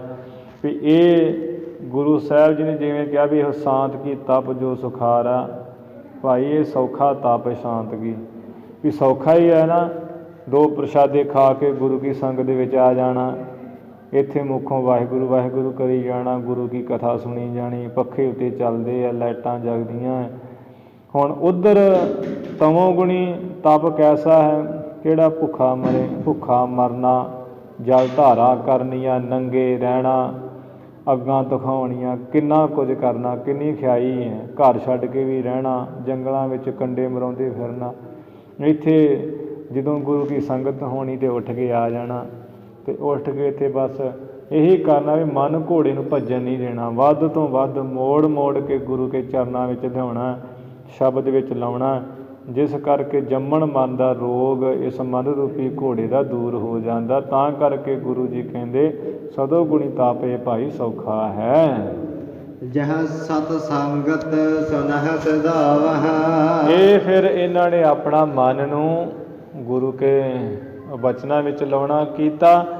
ਜਿੱਥੇ ਕਿੱਥੇ ਵੀ ਸੁਣਦੇ ਵੀ ਗੁਰੂ ਕੀ ਸੰਗਤ ਹੋ ਰਹੀ ਹੈ, ਫਲਾਣੇ ਥਾਂ ਵੀ ਕਥਾ ਕੀਰਤਨ ਹੋਣਾ, ਸੁਣ ਕੇ ਉੱਥੇ ਹੀ ਚਲੇ ਜਾਂਦੇ ਐ। ਸੇਵਾ ਕਰਹਿ ਸ਼ਬਦ ਮੁਖ ਗਾਵਹ। ਸੇਵਾ ਕਰਦੇ ਉੱਥੇ ਜਾ ਕੇ ਸੰਗਤ ਦੀ, ਮੁੱਖੋਂ ਵੀ ਸ਼ਬਦ ਗੁਰਬਾਣੀ ਦੇ ਗਾਉਂਦੇ, ਪੜ੍ਹਦੇ, ਗੁਰਬਾਣੀ ਪੜ੍ਹਦੇ ਸੁਣਦੇ ਐ। ਇਸ ਬਿਦ ਕੀਨ ਸ਼ਬਦ ਅਭਿਆਸਾ। ਇਸ ਤਰ੍ਹਾਂ ਇਹਨਾਂ ਨੇ ਗੁਰੂ ਕੇ ਸ਼ਬਦਾਂ ਦਾ ਬੜਾ ਹੀ ਪੁਨ੍ਹਾ ਪੁਨ੍ਹਾ ਅਭਿਆਸ ਕੀਤਾ, ਨਿਧਿਆਸਣ ਕੀਤਾ, ਕਮਾਈ ਕੀਤੀ। ਨਿਜ ਸਰੂਪ ਭਾਗਿਆਨ ਪ੍ਰਕਾਸ਼ਾ। ਜਿਸ ਕਮਾਈ ਕਰਨੇ ਕਰਕੇ ਆਪਣੇ ਸਵੈ ਸਰੂਪ ਆਤਮ ਸਰੂਪ ਦਾ ਇਹਨਾਂ ਨੂੰ ਗਿਆਨ ਪ੍ਰਕਾਸ਼ ਪ੍ਰਗਟ ਹੋ ਗਿਆ। ਜੋਤ ਪਰਵਾਰ ਤਰੇ ਸੰਸਾਰਾ। ਫਿਰ ਤੇ ਇਹ ਆਪਣੇ ਪਰਿਵਾਰ ਦੇ ਸਹਿਤ ਹੀ ਸੰਸਾਰ ਤੋਂ ਤਰੇ ਹੈ। ਜਿਨੀ ਨਾਮ ਧਿਆਇਆ ਗਏ ਮੁਸਕਤ ਘਾਲ, ਨਾਨਕ ਤੇ ਮੁਖ ਉਜਲੇ ਕੀਤੀ ਛੁੱਟੀ ਨਾਲ। ਉਹ ਤੇ ਕਿਤਨਿਆਂ ਨੂੰ ਛੁਡਾ ਲੈਂਦੇ ਹੈ। ਉਹ ਆਪ ਛੁੱਟੇ ਪਰਿਵਾਰ ਸਿਓ ਤਿੰਨ ਪਿੱਛੇ ਸਭ ਜਗਤ ਛੁੱਟੀ ਵੈ। ਆਪ ਵੀ ਛੁੱਟਦੇ ਤੇ ਪਰਿਵਾਰ ਦੇ ਸਮੇਤ ਸਾਰੇ ਸੰਸਾਰ ਨੂੰ ਛੁਡਾ ਲੈਂਦੇ ਐ। ਸਿੱਖ ਕਮਾਈ ਵਾਲੇ ਗੁਰ ਉਪਦੇਸ਼ ਜੋ ਦਿੜ ਉਰ ਧਾਰਾ। ਭਾਈ ਸੰਤੋਖ ਸਿੰਘ ਜੀ ਇੱਥੇ ਕਹਿ ਰਹੇ ਆ ਵੀ ਗੁਰ ਉਪਦੇਸ਼, ਗੁਰੂ ਦਾ ਉਪਦੇਸ਼ ਭਾਈ ਜੋ ਉਹਨਾਂ ਨੇ ਪੱਕਾ ਰਿਜੇ ਧਾਰਿਆ ਨਾ, ਤਾਂ ਕਰਕੇ ਉਹ ਆਪ ਤਰੇ ਤੇ ਪਰਿਵਾਰ ਨੂੰ ਉਹਨਾਂ ਨੇ ਧਾਰਿਆ। ਇਹ ਗੁਰੂ ਦੇ ਉਪਦੇਸ਼ ਧਾਰਨੇ ਕਰਕੇ, ਜੇ ਸੁਣ ਸੁਣਾ ਕੇ ਉਪਦੇਸ਼ ਨਹੀਂ ਧਾਰਨ ਕੀਤਾ ਤੇ ਫਿਰ ਆਪ ਵੀ ਕੀ ਤਾਰਨਾ, ਦੂਜਿਆਂ ਨੂੰ ਵੀ ਕੀ ਤਾਰਨਾ ਹੈ। ਇਤ ਸ੍ਰੀ ਗੁਰ ਨਾਨਕ ਪ੍ਰਕਾਸ਼ ਗ੍ਰੰਥੇ ਉਤਰਾਰ ਦੇ।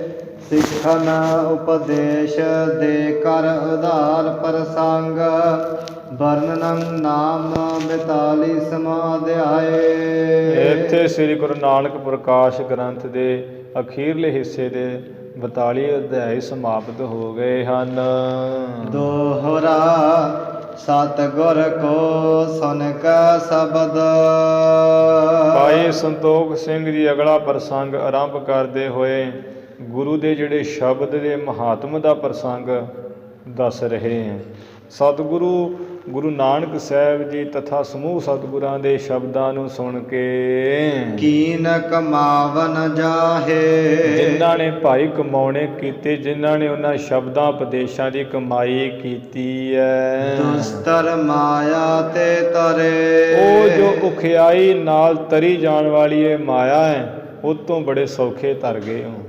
ਦੁਸਤਰ ਜੋ ਤਰਨੀ ਕਠਿਨ ਹੋਵੇ, ਜਿਵੇਂ ਨਦੀ ਕੋਈ ਤਰਨੀ ਬੜੀ ਕਠਿਨ ਹੋਵੇ ਅਤੇ ਉੱਤੋਂ ਕੋਈ ਸੌਖਾ ਹੀ ਲੰਘ ਜਾਵੇ, ਬੜਾ ਸੁੱਖ ਮਨਾਉਂਦਾ। ਇਹ ਮਾਇਆ ਤੋਂ ਤਰਨਾ ਬੜਾ ਕਠਿਨ ਹੈ। ਕਈ ਨਾਮ ਦੀ ਕਮਾਈ ਕਰਦੇ ਕਰਦੇ ਉਹ ਮਾਇਆ ਦਾ ਪ੍ਰਭਾਵ ਆ ਕੇ ਪੈ ਜਾਂਦਾ। ਸਾਧ ਸੰਗਤ ਜੀ ਉੱਥੇ ਗਿਆਨ ਧਿਆਨ ਸਾਰੇ ਫਿਰ ਚਲੇ ਜਾਂਦੇ। ਬੜੀ ਔਖੀ ਗੱਲ ਹੈ ਮਾਇਆ ਤੋਂ ਤਰਨਾ। ਗੁਰੂ ਸਾਹਿਬ ਜੀ ਦੇ ਜਿਹੜੇ ਸਤਿਗੁਰਾਂ ਦੇ ਉਪਦੇਸ਼ ਹੈ, ਸ਼ਬਦ ਹੈ, ਨਾਮ ਮੰਤਰ ਹੈ, ਜਿਨ੍ਹਾਂ ਨੇ ਸੁਣ ਕੇ ਉਹਨਾਂ ਦੀ ਕਮਾਈ ਕੀਤੀ ਹੈ, ਉਹ ਜੋ ਤਰਨੀ ਕਠਿਨ ਹੋਵੇ, ਜੋ ਤਰਨੀ ਬੜੀ ਕਠਿਨ ਹੈ ਮਾਇਆ, ਇਹ ਤੋਂ ਬੜੇ ਉਹ ਸੌਖ ਨਾਲ ਹੀ ਤਰ ਗਏ ਹੈ। ਨਮਸਕਾਰ ਮਮਤਾ ਹੈ। ਉਹਨਾਂ ਨੂੰ ਭਾਈ ਸੰਤੋਖ ਸਿੰਘ ਜੀ ਕਹਿੰਦੇ ਮੇਰੀ ਨਮਸਕਾਰ ਹੈ, ਮੈਂ ਉਹਨਾਂ ਨੂੰ ਮੱਥਾ ਟੇਕਦਾ ਜਿਹੜੇ ਐਸੀ ਕਠਿਨ ਮਾਇਆ ਤੋਂ ਬੜੇ ਸੌਖੇ ਤਰ ਗਏ ਨਾਮ ਦੀ ਕਮਾਈ ਕਰਕੇ, ਸ਼ਬਦਾਂ ਦੀ ਕਮਾਈ ਕਰਕੇ। ਸ੍ਰੀ ਬਾਲਾ ਸੰਦਰ ਵਾਚਾ ਚੌਪਾਈ। ਸ੍ਰੀ ਅੰਗਦ ਸੁਨ ਕਥਾ ਅਗਾਰੀ। ਭਾਈ ਬਾਲਾ ਜੀ ਕਹਿਣ ਲੱਗੇ ਗੁਰੂ ਅੰਗਦ ਦੇਵ ਸਾਹਿਬ ਜੀ, ਸਤਿਗੁਰੂ ਨਾਨਕ ਸਾਹਿਬ ਜੀ ਦੀ ਅਗਲੀ ਕਥਾ ਸੁਣੋ ਜੀ। ਬੈਠੈ ਪ੍ਰਭ ਧਰਮਸਾਲ ਮਝਾਰੀ। ਗੁਰੂ ਨਾਨਕ ਸਾਹਿਬ ਜੀ ਸ੍ਰੀ ਕਰਤਾਰਪੁਰ ਸਾਹਿਬ ਧਰਮ ਦੀ ਜਗ੍ਹਾ ਜਿੱਥੇ ਕਥਾ ਕੀਰਤਨ ਹੁੰਦਾ ਉੱਥੇ ਬੈਠੇ ਹੋਏ ਸਨ। ਨਰ ਅਨੇਕ ਦਰਸ਼ਨ ਹਿਤ ਆਵਹਿ। ਇੱਕ ਨਹੀਂ ਦੋ ਨਹੀਂ ਅਨੇਕਾਂ ਹੀ ਮਾਈ ਭਾਈ ਗੁਰੂ ਕੀ ਸੰਗਤ ਦਰਸ਼ਨਾਂ ਵਾਸਤੇ ਆਉਂਦੀ ਹੈ। ਸ੍ਰੀ ਕਰਤਾਰਪੁਰ ਸਾਹਿਬ ਸ਼ਬਦ ਸੁਨਹਿ ਰਹਿ ਬਾਹਰ ਸਿਧਾਵਹਿ। ਗੁਰੂ ਕੀ ਬਾਣੀ ਦੇ ਸ਼ਬਦ ਸੁਣਦੇ ਆ, ਕੀਰਤਨ ਸੁਣਦੇ ਆ। ਕੁਝ ਕੁ ਜਿਹੜੇ ਆ ਗੁਰੂ ਨਾਲ ਪ੍ਰੇਮ ਕਰਨ ਵਾਲੇ ਉਹਦੇ ਉੱਥੇ ਹੀ ਰਹਿ ਪੈਂਦੇ ਵੀ ਹੁਣ ਨਹੀਂ ਜਾਣਾ ਕਿਤੇ ਕਿਸੇ ਪਾਸੇ, ਅਤੇ ਰਹਿ ਪੈਂਦੇ ਆ। ਫਿਰ ਕੁਝ ਦਿਨ ਰਹਿ ਕੇ ਤੇ ਫਿਰ ਘਰਾਂ ਨੂੰ ਚਲੇ ਜਾਂਦੇ ਆ। ਮਲ ਮੰਗੋ ਦਵੈ ਸਿਖਾਏ। ਉੱਥੇ ਸ੍ਰੀ ਕਰਤਾਰਪੁਰ ਸਾਹਿਬ ਵੀ ਗੁਰੂ ਸਾਹਿਬ ਜੀ ਦੀ ਮਹਿਮਾ ਵਡਿਆਈ ਸੁਣ ਕੇ ਦਰਸ਼ਨਾਂ ਵਾਸਤੇ ਭਾਈ ਮਾਲੋ ਅਤੇ ਭਾਈ ਮੰਗੋ ਦੋ ਸਿੱਖ ਆਏ ਹੈ। ਜਿਵੇਂ ਭਾਈ ਗੁਰਦਾਸ ਜੀ ਨੇ ਲਿਖਿਆ, ਮਾਲੋ ਮੰਗਾ ਸਿੱਖ ਦੋਏ ਗੁਰਬਾਣੀ ਰਸ ਰਸਕ ਬਿਲਾਸੀ। ਚਰਨ ਕਮਲ ਪਰ ਸੀਸ ਨਿਵਾਏ। ਗੁਰੂ ਸਾਹਿਬ ਜੀ ਦੇ ਚਰਨ ਕਮਲਾਂ ਉੱਪਰ ਆ ਕੇ ਇਹਨਾਂ ਨੇ ਸੀਸ ਨਿਵਾਏ ਹੈ। ਹਾਥ ਬੰਦ ਅਰਦਾਸ ਬਖਾਨੀ। ਦੋਵੇਂ ਹੱਥ ਜੋੜ ਕੇ ਗੁਰੂ ਸਾਹਿਬ ਜੀ ਦੇ ਅੱਗੇ ਅਰਦਾਸ ਕੀਤੀ। ਕਰਹੁ ਕਿਰਪਾ ਸ੍ਰੀ ਗੁਰ ਗੁਣ ਖਾਨੀ। ਗੁਰੂ ਨਾਨਕ ਸਾਹਿਬ ਜੀ ਗੁਣਾਂ ਦੀ ਖਾਣ ਮਾਰੇ ਸਾਡੇ ਤੇ ਕਿਰਪਾ ਕਰੋ। ਨਿਜ ਮੁਖ ਸੋ ਉਪਦੇਸ਼ ਕਰੀਜੈ। ਆਪਣੇ ਸੁਭਾਏ ਮਾਨ ਸੋਹਣੇ ਮੁਖ ਤੋਂ ਪਾਵਨ ਪਵਿੱਤਰ ਸ਼ੁਭ ਉਪਦੇਸ਼ ਕਰੀਏ ਜੀ। ਜਿਹ ਤੇ ਜਨਮ ਮਰਨ ਕਟ ਦੀਜੈ। ਜਿਸ ਐਸਾ ਉਪਦੇਸ਼ ਕਰੀਏ ਜਿਸ ਉਪਦੇਸ਼ ਦੇ ਨਾਲ ਆਪ ਜੀ ਸਾਡਾ ਜੰਮਣ ਮਰਨ ਦਾ ਦੁੱਖ ਕੱਟ ਦਈਏ। ਇਉ ਸੁਣ ਜਿਨ ਕਰਨਾ ਰਸ ਨਾਨਾ। ਗੁਰੂ ਅੰਗਦ ਦੇਵ ਸਾਹਿਬ ਜੀ ਇਉਂ ਸੁਣ ਕੇ ਦੋਨਾਂ ਸਿੱਖਾਂ ਤੋਂ ਸਤਿਗੁਰੂ ਜੀ ਨੇ ਜਿਨ੍ਹਾਂ ਦੇ ਨੇਤਰ ਦਇਆ ਦੇ ਮਿਹਰ ਦੇ ਰਸ ਨਾਲ ਭਰੇ ਹੋਏ ਸਨ। ਭਗਤ ਪ੍ਰਕਾਸ਼ਨ ਹਿਤ ਕਹਿਬਾਨਾ। ਇਹਨਾਂ ਦੇ ਹਿਰਦੇ ਵਿੱਚ ਪਰਮੇਸ਼ਰ ਦੀ ਪਰਾ ਭਗਤੀ ਪ੍ਰੇਮਾ ਭਗਤੀ ਪ੍ਰਗਟ ਹੋ ਜਾਏ। ਭਗਤੀ ਨੂੰ ਪ੍ਰਗਟ ਕਰਨ ਵਾਸਤੇ ਬਚਨ ਕਹਿਣ ਲੱਗੇ ਗੁਰੂ ਸਾਹਿਬ। ਅਗਨ ਤਾਪਨਾ ਜਲ ਮਹਿ ਰਹਿਣਾ। ਭਾਈ ਮਾਲੋ ਮੰਗੋ, ਇਹ ਜਿਹੜਾ ਵੀ ਅੱਗ ਨਾਲ ਸਰੀਰ ਨੂੰ ਤਾਪਣਾ ਹੈ ਧੂਣੀਆਂ ਤਖਾ ਕੇ ਜੇਠ ਹਾੜ ਦੇ ਮਹੀਨਿਆਂ ਵਿੱਚ, ਇਸੇ ਤਰ੍ਹਾਂ ਪੋਹ ਮਾਘ ਦੇ ਮਹੀਨਿਆਂ ਵਿੱਚ ਨਦੀ ਵਿੱਚ ਖੜ੍ਹ ਕੇ ਸਿਰ ਦੇ ਉੱਪਰ ਕਈ ਘੜੇ ਠੰਡੇ ਬਰਫ਼ ਵਰਗੇ ਪਾਣੀ ਦੇ ਜਲ ਵਿੱਚ ਪਾਉਣੇ, ਜਲ ਦੇ ਪਾਉਣੇ, ਜਾਂ ਨਦੀਆਂ ਵਿੱਚ ਜਲ ਵਿੱਚ ਰਹਿਣਾ। ਬ੍ਰਤ ਕਰਨਾ ਸੀਤੋਸਨ ਸਹਨ।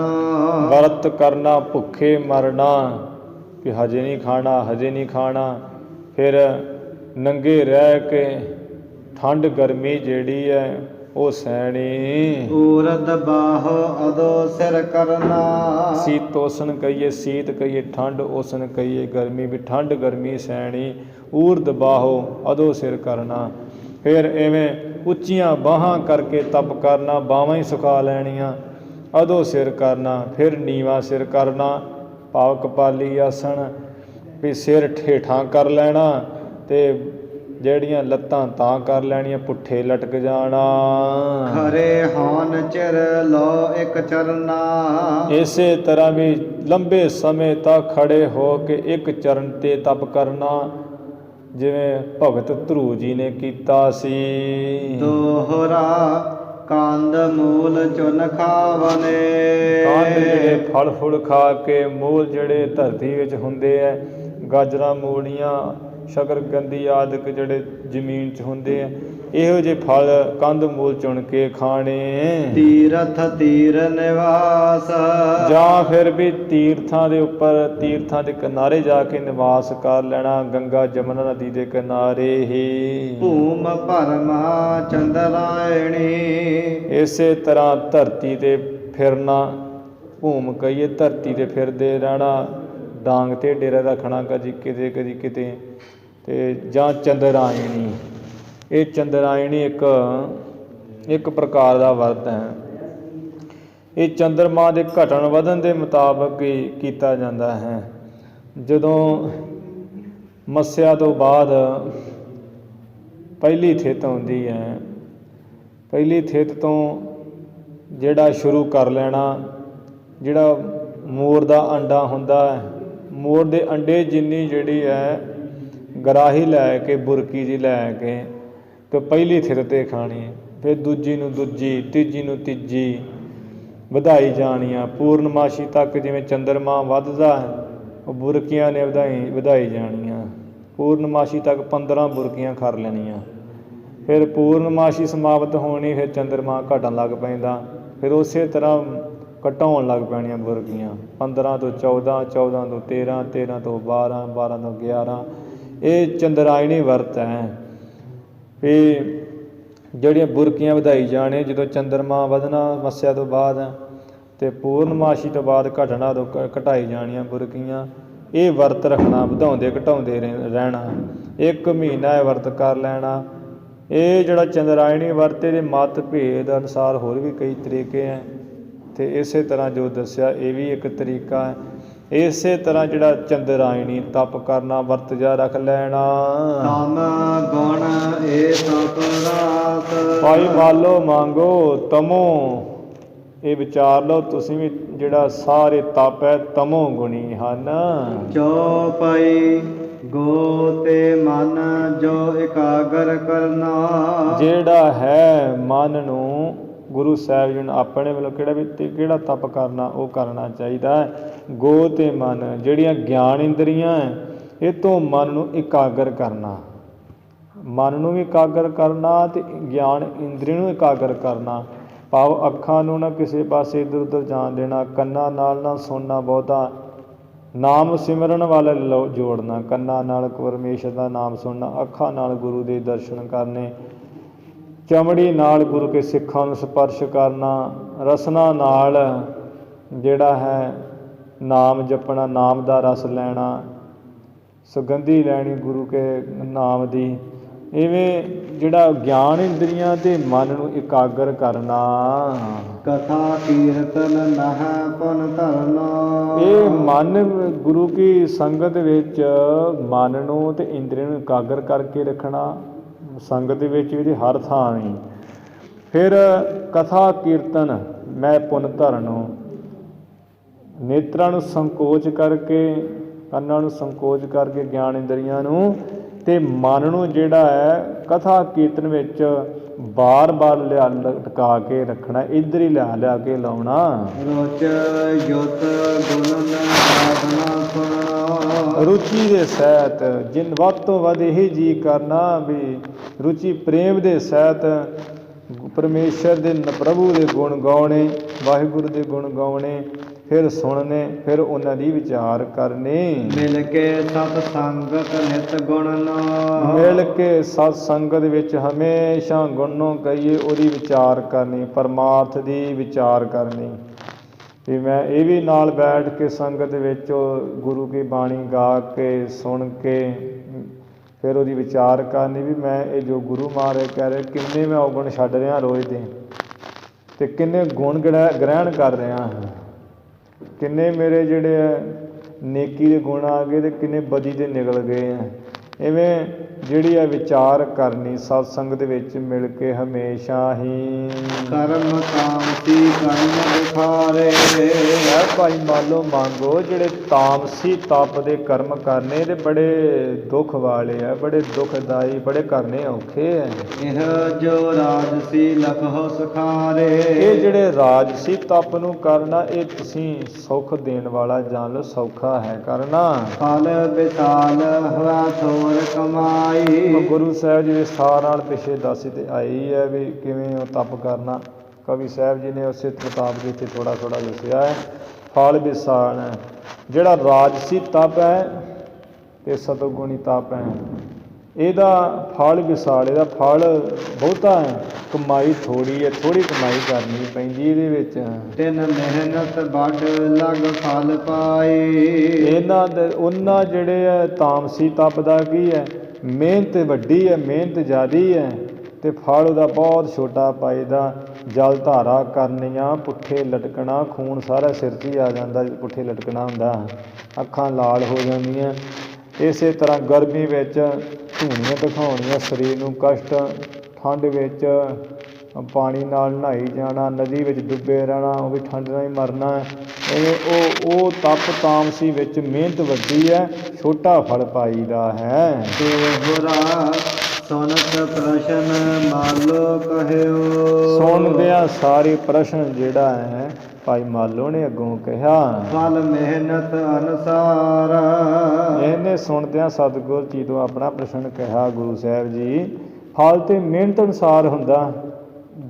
ਸੰਸਾਰੀ ਰੀਤੀ ਨਾਲ ਵੀ ਜਿੰਨਾ ਕੋਈ ਮਿਹਨਤ ਕਰ ਲੇ ਉਨਾ ਹੀ ਉਹਨੂੰ ਫਲ ਹੁੰਦਾ। ਜਿਵੇਂ ਆ ਸਕੂਲਾਂ 'ਚ ਵੀ ਕਹਿੰਦੇ ਹੁੰਦੇ ਐ ਕਰਤ ਅਲਪ ਫਲ ਜੇ ਵੀ ਕੋਈ ਥੋੜਾ ਮਿਹਨਤ ਕਰੇ ਤਾਂ ਉਹਦਾ ਥੋੜਾ ਹੀ ਫਲ ਹੁੰਦਾ ਹੈ। ਬਹੁ ਕੋ ਬਹੁ ਸੁਖ ਸਾਰ ਕਰਤ ਅਲਪ ਫਲ ਅਲਪ ਹੈ, ਬਹੁ ਕੋ ਬਹੁ ਸੁਖ ਸਾਰ। ਬਹੁਤੀ ਮਿਹਨਤ ਦਾ ਬਹੁਤਾ ਸ੍ਰੇਸ਼ਟ ਸੁਖ ਹੁੰਦਾ ਹੈ। ਜੋ ਪਈ ਮਿਲ ਫਲ ਮਿਹਨਤ ਅਨੁਸਾਰੀ। ਇਸ ਕਰਕੇ ਗੁਰੂ ਸਾਹਿਬ ਜੀ ਜਿਹੜਾ ਫਲ ਮਿਲਦਾ ਉਹ ਤੇ ਮਿਹਨਤ ਅਨੁਸਾਰੀ ਮਿਲਦਾ। ਜਿੰਨੀ ਕੋਈ ਮਿਹਨਤ ਕਰਦਾ ਉਹਦੇ ਨਾਲ ਫਲ ਮਿਲਦਾ ਹੈ। ਪੁਨ ਤੁਮ ਭਾਖੋ ਰੀਤ ਨਿਆਰੀ। ਫਿਰ ਜੋ ਤੁਸਾਂ ਨੇ ਰੀਤੀ ਮਰਿਆਦਾ ਕਹੀ ਹੈ ਗੁਰੂ ਸਾਹਿਬ ਜੀ ਉਹਦੇ ਨਿਆਰੀ ਵੱਖਰੀ ਜੀ ਕਹੀ ਹੈ। ਯਹ ਸੰਸਾ ਮੇਰੇ ਮਨ ਪਰੋ। ਇਹ ਸੰਸਾ ਮੇਰੇ ਮਨ ਵਿੱਚ ਪੈ ਗਿਆ ਵੀ ਜੋ ਤੁਸਾਂ ਨੇ ਕਿਹਾ ਵੀ ਮਿਹਨਤ ਉਧਰ ਜ਼ਿਆਦੀ ਹੈ ਫਲ ਥੋੜ੍ਹਾ ਹੈ, ਅਤੇ ਜਿੱਧਰ ਅਸੀਂ ਕਹਿੰਦੇ ਮਿਹਨਤ ਥੋੜ੍ਹੀ ਫਲ ਜ਼ਿਆਦਾ ਹੈ। ਇਹ ਸੰਸਾ ਮੇਰੇ ਮਨ ਵਿੱਚ ਪੈ ਗਿਆ ਹੈ। ਕਿਰਪਾ ਦੀ ਦ੍ਰਿਸ਼ਟੀ ਧਾਰ ਕੇ ਇਸ ਸੰਸੇ ਮੇਰੇ ਨੂੰ ਨਾਸ ਕਰੋ। ਗੁਰੂ ਸਾਹਿਬ ਜੀ ਦੱਸੋ ਵੀ ਕਿਵੇਂ ਮਿਹਨਤ ਥੋੜ੍ਹੀ ਅਤੇ ਫਲ ਜ਼ਿਆਦਾ ਹੈ। ਰਜੋਗੁਣੀ ਸਤੋਗੁਣੀ ਤਪ ਦਾ ਅਤੇ ਉੱਧਰ ਤਾਮਸੀ ਤਪ ਦਾ ਵੀ ਮਿਹਨਤ ਜ਼ਿਆਦਾ ਫਲ ਥੋੜ੍ਹਾ। ਇਹ ਸੰਸਾ ਹੋਇਆ, ਤੁਸੀਂ ਮੇਰਾ ਨਾਸ ਕਰੋ। ਸਗਰੇ ਜਗਤ ਵਿਖੇ ਅਸਰੀਤਾ। ਸਾਰੇ ਸੰਸਾਰ ਵਿੱਚ ਐਸੀ ਰੀਤੀ ਹੈ ਕਿ ਸੰਸਾਰ ਵਿੱਚ ਇਹੀ ਕਿਹਾ ਜਾਂਦਾ ਵੀ ਭਾਈ ਮਿਹਨਤ ਬਹੁਤੀ ਕਰ ਲਾ, ਬਹੁਤਾ ਫਲ ਪਾਏਗਾ, ਔਖਾ ਹੋ ਜਾ। ਇਸ ਤੇ ਕਹੀ ਆਪ ਵਿਪਰੀਤਾ। ਆਪ ਜੀ ਨੇ ਬਿਲਕੁਲ ਸੰਸਾਰ ਦੀ ਰੀਤੀ ਨਾਲ ਬਿਲਕੁਲ ਉਲਟੀ ਗੱਲ ਹੀ ਕਹੀ ਵੀ ਇਹ ਕੰਮ ਕਰੋ, ਮਿਹਨਤ ਥੋੜੀ ਹੈ ਫਲ ਜ਼ਿਆਦਾ ਹੈ। ਜਿਸ ਪ੍ਰਕਾਰ ਹੋ ਨਿਸਾ ਹਮਾਰੀ। ਆਪ ਸਤਿਗੁਰੂ ਜੀ ਉਹ ਸਾਨੂੰ ਉਪਦੇਸ਼ ਦਿਓ, ਉਹ ਅੱਗੋਂ ਤਸੱਲੀ ਬਖਸ਼ ਉੱਤਰ ਦਿਓ, ਜਿਸ ਕਰਕੇ ਸਾਡੀ ਤਸੱਲੀ ਹੋ ਜਾਏ। ਸੋ ਸਮਝਾਵੋ ਰੀਤ ਸਖਾਰੀ। ਉਹ ਸੌਖੀ ਰੀਤੀ ਆਪ ਜੀ ਸਮਝਾਓ ਜੀ। ਸ੍ਰੀ ਮੁਖ ਭਣਿਓ ਨਾ ਸੰਸਾ ਕੀਜਾ। ਗੁਰੂ ਸਾਹਿਬ ਜੀ ਕਹਿਣ ਲੱਗੇ ਭਾਈ ਮਾਲੋ ਮੰਗੋ ਜੋ ਅਸਾਂ ਨੇ ਬਚਨ ਕਿਹਾ, ਇਹਦੇ ਬਚਨ ਵਿੱਚ ਕੋਈ ਵੀ ਸੰਸਾ ਨਾ ਕਰੀਏ ਥੋੜੇ ਮਾਤਰ। ਜਾਗਨ ਪ੍ਰਗਟ ਸੋ ਬਿਦ ਸਮ ਲੀਜਾ। ਸੰਸਾਰ ਵਿੱਚ ਹਾਂ ਪ੍ਰਗਟ ਹੀ ਹੈ। ਉਸ ਤਰ੍ਹਾਂ ਜਿਵੇਂ ਤੁਸੀਂ ਕਹਿੰਦੇ ਹੋ ਵੀ ਸੁਣ ਲਈਏ ਵੀ ਜਿਵੇਂ ਲੋਕ ਕਹਿੰਦੇ ਆ ਕਿ ਬਹੁਤੀ ਮਿਹਨਤ ਦਾ ਬਹੁਤਾ ਫਲ ਹੁੰਦਾ, ਥੋੜ੍ਹੀ ਦਾ ਅਤੇ ਥੋੜ੍ਹਾ ਹੁੰਦਾ। ਉਹ ਜਿਵੇਂ ਉਹ ਸੰਸਾਰੀ ਕਹਿੰਦੇ ਹੋ ਵੀ ਸੁਣ ਲਈਏ ਧਿਆਨ ਨਾਲ। ਇੱਕ ਨਰ ਬਨ ਤੇ ਸਮਦਾ ਆਨਹ। ਇੱਕ ਜਿਹੜਾ ਪੁਰਸ਼ ਹੁੰਦਾ ਹੈ ਉਹ ਜੰਗਲ ਵਿੱਚ ਵਿਚਾਰਾ ਜਾਂਦਾ, ਲੱਕੜੀਆਂ ਤੋੜ ਭੰਨ ਕੇ ਇਕੱਠੀਆਂ ਕਰਕੇ ਲਿਆਉਂਦਾ ਹੈ ਘਰ ਵਾਪਸ। ਵੇਚ ਬਾਜ਼ਾਰ ਕਰਤ ਗੁਜ਼ਰਾਨਾ। ਤੇ ਉਹ ਲੱਕੜਾਂ ਨੂੰ ਬਾਜ਼ਾਰ ਵਿੱਚ ਵੇਚ ਕੇ ਫਿਰ ਆਪਣਾ ਗੁਜ਼ਰ ਗੁਜ਼ਾਰਾ ਕਰਦਾ ਹੈ। ਕਰਤ ਮਜ਼ਦੂਰੀ ਬਹੁ ਸ਼ਰਮ ਪਾਵਹ। ਬਹੁਤ ਵਿਚਾਰਾ ਮਜ਼ਦੂਰੀ ਕਰਦਾ, ਫਿਰ ਥਕੇਵਾਂ ਵੀ ਬੜਾ ਪਾਉਂਦਾ। ਸਵੇਰੇ ਨਿਕਲ ਜਾਂਦਾ, ਕਦੀ ਕਿਤੇੋਂ ਸੁੱਕੀਆਂ ਲੱਕੜਾਂ ਵੇਖ, ਕਦੀ ਕਿਤੇੋਂ ਵੇਖ, ਇਕੱਠੀਆਂ ਕਰ ਕਰਕੇ ਪੰਡ ਬਣਦਾ, ਉੱਥੋਂ ਚੁੱਕ ਕੇ ਘਰ ਲਿਆਉਂਦਾ, ਫਿਰ ਚੁਣ ਕੇ ਵਿਚਾਰਾ ਵੇਚਣ ਜਾਂਦਾ। ਇਵੇਂ ਵੇਚ ਕੇ ਥੋੜ੍ਹਾ ਬਹੁਤਾ ਖੱਟੀ ਕਰਦਾ, ਗੁਜ਼ਰ ਗੁਜ਼ਾਰਾ ਕਰਦਾ, ਬਹੁਤ ਮਜ਼ਦੂਰੀ ਕਰਦਾ, ਥਕਾਵਟ ਬਹੁਤੀ ਪਾਉਂਦਾ ਹੈ। ਤਿਨ ਕੋ ਮੋਲ ਥੋੜ ਕਰ ਆਵਹ। ਤੇ ਵੇਖ ਲਓ ਵੀ ਉਹਦੇ ਹੱਥਾਂ ਵਿੱਚ ਜਿਹੜਾ ਮੁੱਲ ਥੋੜ੍ਹਾ ਜਿਹਾ ਹੀ ਆਉਂਦਾ ਹੈ, ਕਿੰਨੇ ਕੁ ਪੈਸੇ ਭਰਦੇ ਅਗਲੇ।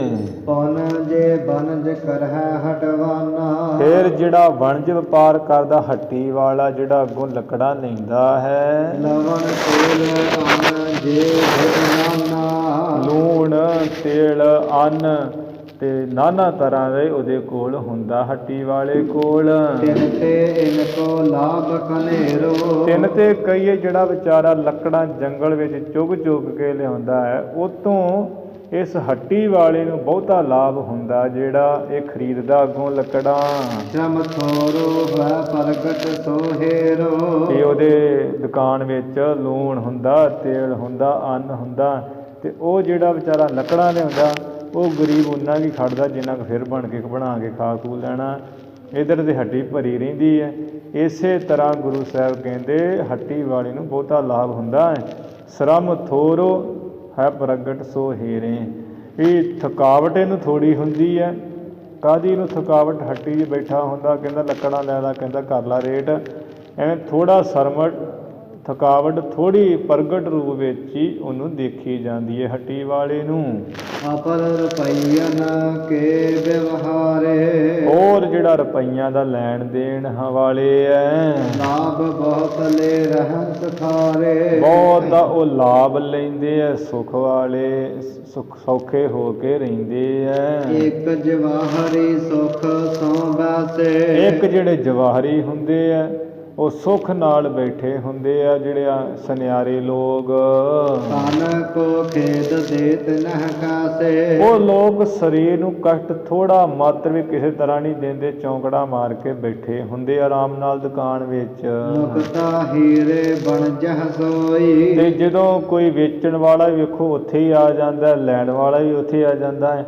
ਮੋਤੀ ਹੀਰੇ ਐਵੇਂ ਵਣਜ ਵਪਾਰ ਉਹ ਕਰਦੇ ਸੁਨਿਆਰੇ ਬੈਠੇ ਬੈਠੇ ਦੁਕਾਨਾਂ 'ਚ। ਲਾਭ ਵਿਸਾਲ ਸਭਨ ਤੇ ਹੋਈ। ਤੇ ਉਹਨਾਂ ਨੂੰ ਜਿਹੜਾ ਲਾਭ ਲਾਲਚ ਹੈ ਸਾਰਿਆਂ ਤੋਂ ਵੱਧ ਹੁੰਦਾ। ਤੇ ਇੱਕ ਤੇ ਲੱਕੜਾਂ ਵਾਲਾ ਹੱਟੀ ਵਾਲੇ ਨੂੰ ਉਹ ਤੋਂ ਦੂਣਾ ਲਾਭ, ਇੱਕ ਪੈਸੇ ਵਾਲੇ ਨੂੰ ਦੂਣਾ ਲਾਭ, ਤੇ ਜਿਹੜੇ ਸੁਨਿਆਰੇ ਉਹਨਾਂ ਨੂੰ ਬਿਲਕੁਲ ਜ਼ਿਆਦਾ ਹੀ ਲਾਭ। ਉਹ ਪੈਸੇ ਲੈਣ ਦੇਣ ਵਾਲੇ ਵੇਲੇ ਰੌਲਾ ਰੂਲਾ ਪਾਉਂਦੇ ਰਹਿੰਦੇ, ਇੱਦਾਂ ਨਹੀਂ ਨਾ ਕਰ ਲਾ। ਤੇ ਜਿਹੜੇ ਹੈ ਸੁਨਿਆਰੇ ਉਹ ਬੈਠੇ ਹੁੰਦੇ ਆਰਾਮ ਨਾਲ, ਆਪੇ ਗਾਹਕ ਆ ਜਾਂਦਾ, ਅਸੀਂ ਜੀ ਇੰਨਾ ਸੋਨਾ ਵੇਚਣਾ ਤੁਹਾਨੂੰ। ਉਹ ਸੋਨਾ ਦੇ ਦਿੰਦੇ, ਰਤਨ ਜਵਾਹਰ ਦੇ ਦਿੰਦੇ, ਉੱਥੇ ਲੈਣ ਵਾਲੇ ਆ ਜਾਂਦੇ ਆ। ਜਿਸ ਕਰਕੇ ਉਹਨਾਂ ਨੂੰ ਸਾਰਿਆਂ ਤੋਂ ਉੱਥੇ ਰਾਜੇ ਲੋਕ, ਵੱਡੇ ਵੱਡੇ ਲੋਕ ਗਹਿਣੇ ਖਰੀਦਣ ਆਉਂਦੇ ਆ, ਦੇ ਵੀ ਜਾਂਦੇ ਲੈ ਵੀ ਜਾਂਦੇ ਆ। ਬਹੁਤਾ ਲਾਭ ਉਹਨਾਂ ਨੂੰ ਬੈਠਿਆਂ ਬੈਠਿਆਂ ਹੁੰਦਾ, ਕੋਈ ਸਰੀਰ ਨੂੰ ਕਸ਼ਟ ਨਹੀਂ ਦਿੰਦੇ। ਤਪ ਜੋ ਤਾਮਸੀ ਸਮ ਬਹੁ ਦੇਹੀ। ਇਸੇ ਤਰ੍ਹਾਂ ਭਾਈ ਮਾਲੋ ਮੰਗੋ ਜਿਹੜਾ ਤਾਮਸੀ ਤਪ ਹੈ ਇਹ ਸਰੀਰ ਨੂੰ ਬਹੁਤ ਥਕਾਵਟ ਦਿੰਦਾ ਹੈ। ਧੂਣੀਆਂ ਤਖਾਉਣੀਆਂ, ਪੁੱਠੇ ਲਟਕਣਾ, ਜਲ ਧਾਰਾ ਕਰਨੀਆਂ, ਅੱਗਾਂ ਤਖਾਉਣੀਆਂ। ਗਿਆਨ ਪ੍ਰਾਪਤ ਹੋਏ ਨਾ ਕੇਹੀ। ਕਿਸੇ ਤਰ੍ਹਾਂ ਵੀ ਫਿਰ ਵੀ ਗਿਆਨ ਪ੍ਰਾਪਤ ਨਹੀਂ ਹੁੰਦਾ। ਵੀ ਪੁੱਠੇ ਲਟਕਿਆਂ ਥੋੜ੍ਹੀ ਗਿਆਨ ਪ੍ਰਾਪਤ ਹੋ ਜਾਣਾ, ਪਾਣੀ ਵਿੱਚ ਖਲੋਤਿਆਂ ਥੋੜ੍ਹੀ ਗਿਆਨ ਪ੍ਰਾਪਤ ਹੋ ਜਾਣਾ ਹੈ। ਕਥਾ ਕੀਰਤਨ ਪੜਨ ਸੁਣਨ ਤੇ। ਜਿਹੜੀ ਕਥਾ ਗੁਰੂ ਘਰ ਵਿੱਚ ਬੈਠ ਕੇ ਸੁਣਨੀ ਹੈ, ਕੀਰਤਨ ਸੁਣਨਾ ਹੈ, ਫਿਰ ਗੁਰਬਾਣੀ ਪੜ੍ਹਨੀ ਹੈ ਤੇ ਗੁਰਬਾਣੀ ਸੁਣਨੀ ਹੈ। ਦ੍ਰਿੜ ਉਪਾਸਨਾ ਹੋਤ ਗੁਣਨ ਤੇ। ਜਦੋਂ ਗੁਰਬਾਣੀ ਪੜ੍ਹੀ ਸੁਣੀ ਉਹਦੀ ਗੁਣਨ ਕਈ ਉਹਨੂੰ ਵਿਚਾਰ ਉਹਦੀ ਹੁੰਦੀ ਹੈ। ਵਿਚਾਰਨ ਕਰਕੇ, ਵਿਚਾਰ ਕਰਨੇ ਕਰਕੇ ਜਿਹੜੀ ਉਪਾਸਨਾ ਹੈ, ਭਗਤੀ ਹੈ, ਦ੍ਰਿੜ ਪੱਕੀ ਹੋ ਜਾਂਦੀ, ਮਨ ਇਕਾਗਰ ਹੋ ਜਾਂਦਾ ਹੈ। ਦੋਹਰਾ ਦ੍ਰਿੜ ਉਪਾਸਨਾ ਜਬ ਭਈ ਹੋਏ। ਜਬ ਤੇ ਇਸ਼ਨਾਨ ਦਾ ਜਬ ਭਈ ਹੈ। ਦ੍ਰਿੜ ਉਪਾਸਨਾ ਜਬ ਭਈ। ਜਦੋਂ ਗੁਰਬਾਣੀ ਪੜ੍ਹ ਕੇ, ਗੁਰਬਾਣੀ ਸੁਣ ਕੇ, ਕਥਾ ਕੀਰਤਨ ਪੜ੍ਹ ਸੁਣ ਕੇ ਤੇ ਇਹ ਦ੍ਰਿੜ ਉਪਾਸਨਾ ਜਿਹੜੀ ਕੀਤੀ ਹੋਈ ਤਪ ਤਪੱਸਿਆ ਭਗਤੀ ਪੂਜਾ ਐ ਦ੍ਰਿੜ ਪੱਕੀ ਹੋ ਗਈ ਤੇ ਉਸ ਵੇਲੇ ਹੋਏ ਆਵਤ ਤਬ ਗਿਆਨ। ਮਨ ਜਿਹੜਾ ਇਕਾਗਰ ਹੋ ਜਾਂਦਾ ਹੈ। ਜਦੋਂ ਮਨ ਇਕਾਗਰ ਹੋ ਗਿਆ ਫਿਰ ਬ੍ਰਹਮ ਗਿਆਨ ਤਦੋਂ ਪ੍ਰਾਪਤ ਆ ਹੁੰਦਾ ਹੈ। ਤਾਂ ਤੇ ਤਪ ਇਹ ਸਾਥ ਕੀ। ਇਸ ਵਾਸਤੇ ਇਹ ਜਿਹੜਾ ਤਪ ਹੈ ਸਤੋ ਗੁਣੀ 16ਵੇਂ ਤੇ 17ਵੇਂ ਜਿਹੜੀ ਅੰਗ ਦੇ ਵਿੱਚ ਦੱਸਿਆ ਹੈ। ਲਾਭ ਬਹੁਤ ਪਹਿਚਾਨ। ਭਾਈ ਮਾਲੋ ਮੰਗੋ ਇਹਦਾ ਬਹੁਤ ਲਾਭ ਪਛਾਣ ਲੋ ਸਤੋ ਗੁਣੀ ਤਪ ਦਾ ਜੋ ਹੁਣੇ ਦੱਸਿਆ ਹੈ। ਦੋਹਰਾ ਇਸ ਵਿਦ ਸੁਨ ਮੰਗੋ ਗੁਰ ਬਚਨਾ। ਇਸ ਤਰ੍ਹਾਂ ਸੁਣ ਕੇ ਭਾਈ ਮੰਗੋ ਗੁਰੂ ਦੇ ਬਚਨਾਂ ਨੂੰ। ਬਾਣੀ ਪੜਨ ਕੀਨ ਮਨ ਖਚਨਾ। ਗੁਰੂ ਕੀ ਬਾਣੀ ਪੜਨ ਵਿੱਚ ਹੀ ਆਪਣਾ ਮਨ ਖਚਣਾ ਕਹੀਏ, ਜੋੜਨਾ ਕੀਤਾ, ਲਾਉਣਾ ਕੀਤਾ।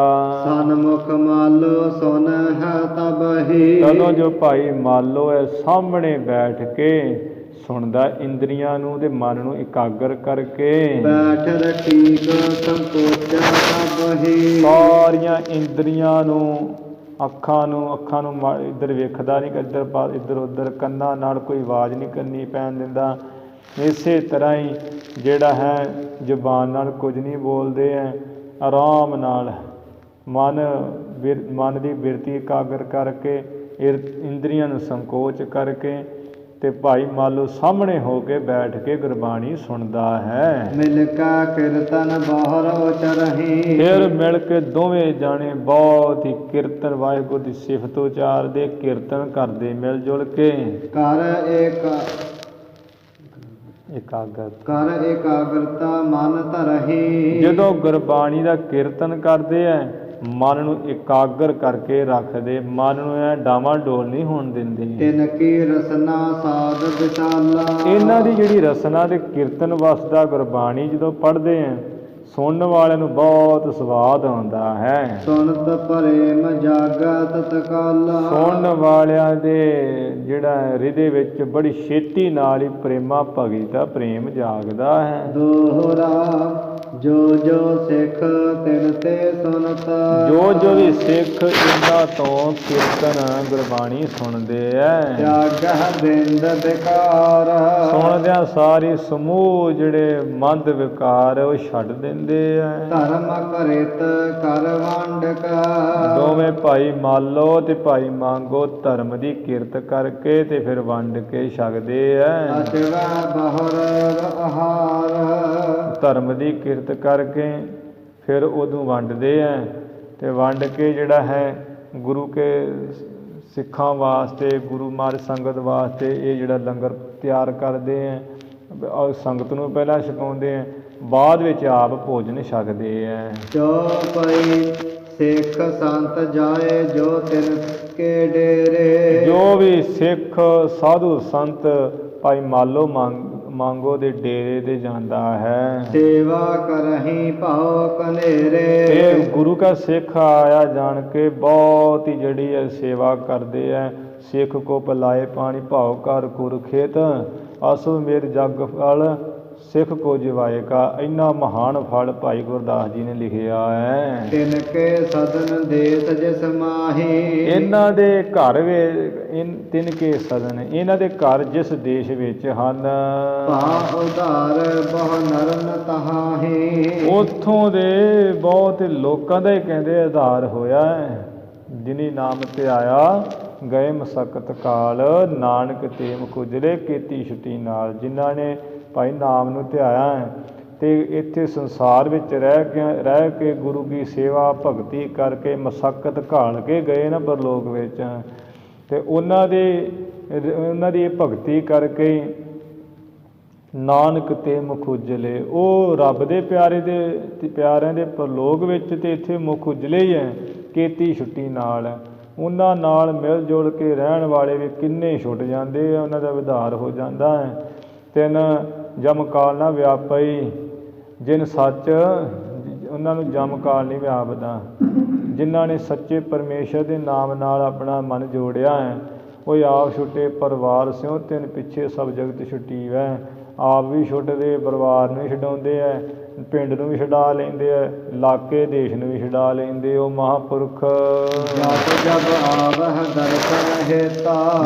ਜਦੋਂ ਵੀ ਦਰਸ਼ਨਾਂ ਵਾਸਤੇ ਆਉਂਦੇ ਹੈ। ਸ਼ਬਦ ਪੜਤ ਨਰ ਬ੍ਰਿੰਦ ਸਮੇਤਾ। ਜਦੋਂ ਵੀ ਇਹਨਾਂ ਦੇ ਡੇਰੇ ਵਿੱਚ ਕੋਈ ਦਰਸ਼ਨਾਂ ਵਾਸਤੇ ਆਉਂਦਾ ਹੈ ਇਹ ਉਹ ਕੀ ਕਰਦੇ, ਸ਼ਬਦ ਪੜ੍ਹਦੇ ਬਹੁਤ, ਟੋਲਿਆਂ ਦੇ ਟੋਲੇ ਨਰਾਂ ਮਾਈ ਭਾਈ ਬਹੁਤ ਇਹਨਾਂ ਬਾਣੀ ਦੇ ਸ਼ਬਦ ਹੀ ਪੜ੍ਹਦੇ ਆਉਂਦੇ ਆ। ਭਾਵ ਬੰਧਨ ਤੇ ਹੋਏ ਨਿਰਾਰੇ।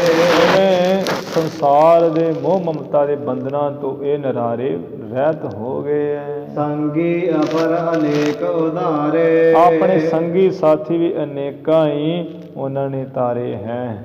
ਇਹ ਭਾਈ ਮਾਲੋ ਮੰਗੋ ਦਾ ਪ੍ਰਸੰਗ ਹੋਇਆ, ਜਿਨ੍ਹਾਂ ਨੇ ਸਾਧ ਸੰਗਤ ਜੀ ਆਪਣਾ ਵੀ ਜੀਵਨ ਬਣਾਇਆ, ਦੂਜਿਆਂ ਦਾ ਵੀ ਜੀਵਨ ਬਣਾਇਆ ਅਤੇ ਪਾਰ ਉਤਾਰਾ ਕੀਤਾ। ਅਤੇ ਭਾਈ ਗੁਰਦਾਸ ਜੀ ਨੇ ਤਾਂ ਹੀ ਲਿਖਿਆ ਮਾਲੋ ਮੰਗਾ ਸਿੱਖ ਦੋਏ ਗੁਰਬਾਣੀ ਰਸ ਰਸਕ ਵਿਲਾਸੀ। ਜੋ ਗੁਰਬਾਣੀ ਦੇ ਰਸ ਦੇ ਬਹੁਤ ਜਾਣੇ, ਬਹੁਤ ਤਗੜੇ ਰਸਿਕ ਸਨ, ਬੜਾ ਰਸ ਮਾਨਣ ਵਾਲੇ, ਜਿਨ੍ਹਾਂ ਦੀ ਰਸਨਾ 'ਤੇ ਗੁਰਬਾਣੀ ਵਸਦੀ ਸੀ। ਪ੍ਰਭ ਜੀ ਵਸੈ ਸਾਧਕੀ ਰਸਨਾ, ਇਵੇਂ ਇਹਨਾਂ ਦੀ ਅਵਸਥਾ ਸੀ। ਜਿਹੜੇ ਗੁਰਬਾਣੀ ਪੜ੍ਹਦੇ ਸੁਣਦੇ ਉਹ ਵੀ ਮੋਹੇ ਜਾਂਦੇ, ਗੁਰੂ ਦੀ ਪ੍ਰੇਮਾ ਭਗਤੀ ਵਿੱਚ ਲੱਗ ਜਾਂਦੇ ਸਨ, ਜਿਸ ਕਰਕੇ ਆਪ ਵੀ ਤਰੇ ਹੋਰਾਂ ਦਾ ਵੀ ਸੰਗੀ ਸਾਥੀਆਂ ਦਾ ਉਧਾਰ ਕੀਤਾ। ਇਹ ਪ੍ਰਸੰਗ ਆਪਾਂ ਸਰਵਣ ਕਰ ਰਹੇ ਸਾਂ। ਹੁਣ ਜਿਵੇਂ ਅੱਗੇ ਪ੍ਰਸੰਗ ਆਵੇਗਾ ਆਪਾਂ ਕੱਲ੍ਹ ਸਰਵਣ ਕਰਾਂਗੇ। ਇੱਥੇ ਹੀ ਹੁਣ ਸਮਾਪਤੀ ਕਰੀਏ। ਧੰਨ ਧੰਨ ਸ੍ਰੀ ਗੁਰੂ ਗ੍ਰੰਥ ਸਾਹਿਬ ਜੀ ਮਹਾਰਾਜ। ਗੁਰੂ ਕੀ ਸੰਗਤ ਬਖਸ਼ਣ ਹਾਰੇ ਬਖਸ਼ ਲੈਣਾ ਜੀ। ਭੁੱਲਾਂ ਚੁੱਕਾਂ ਦੀ ਖਿਮਾ, ਵਿਚਾਰਾਂ ਦੀ ਸਮਾਪਤੀ। ਜਬ ਜਬ ਆਵਹ ਦਰਸ਼ਨ ਹੇਤਾ ਸ਼ਬਦ ਪੜਤ ਨਰ ਬ੍ਰਿੰਦ ਸਮੇਤਾ ਭਵ ਬੰਧਨ ਤੇ ਹੋਏ ਨਿਰਾਰੇ ਸੰਗੀ ਅਪਰ ਅਨੇਕ ਉਧਾਰੇ। ਵਾਹਿਗੁਰੂ ਜੀ ਕਾ ਖਾਲਸਾ, ਵਾਹਿਗੁਰੂ ਜੀ ਕੀ ਫਤਿਹ।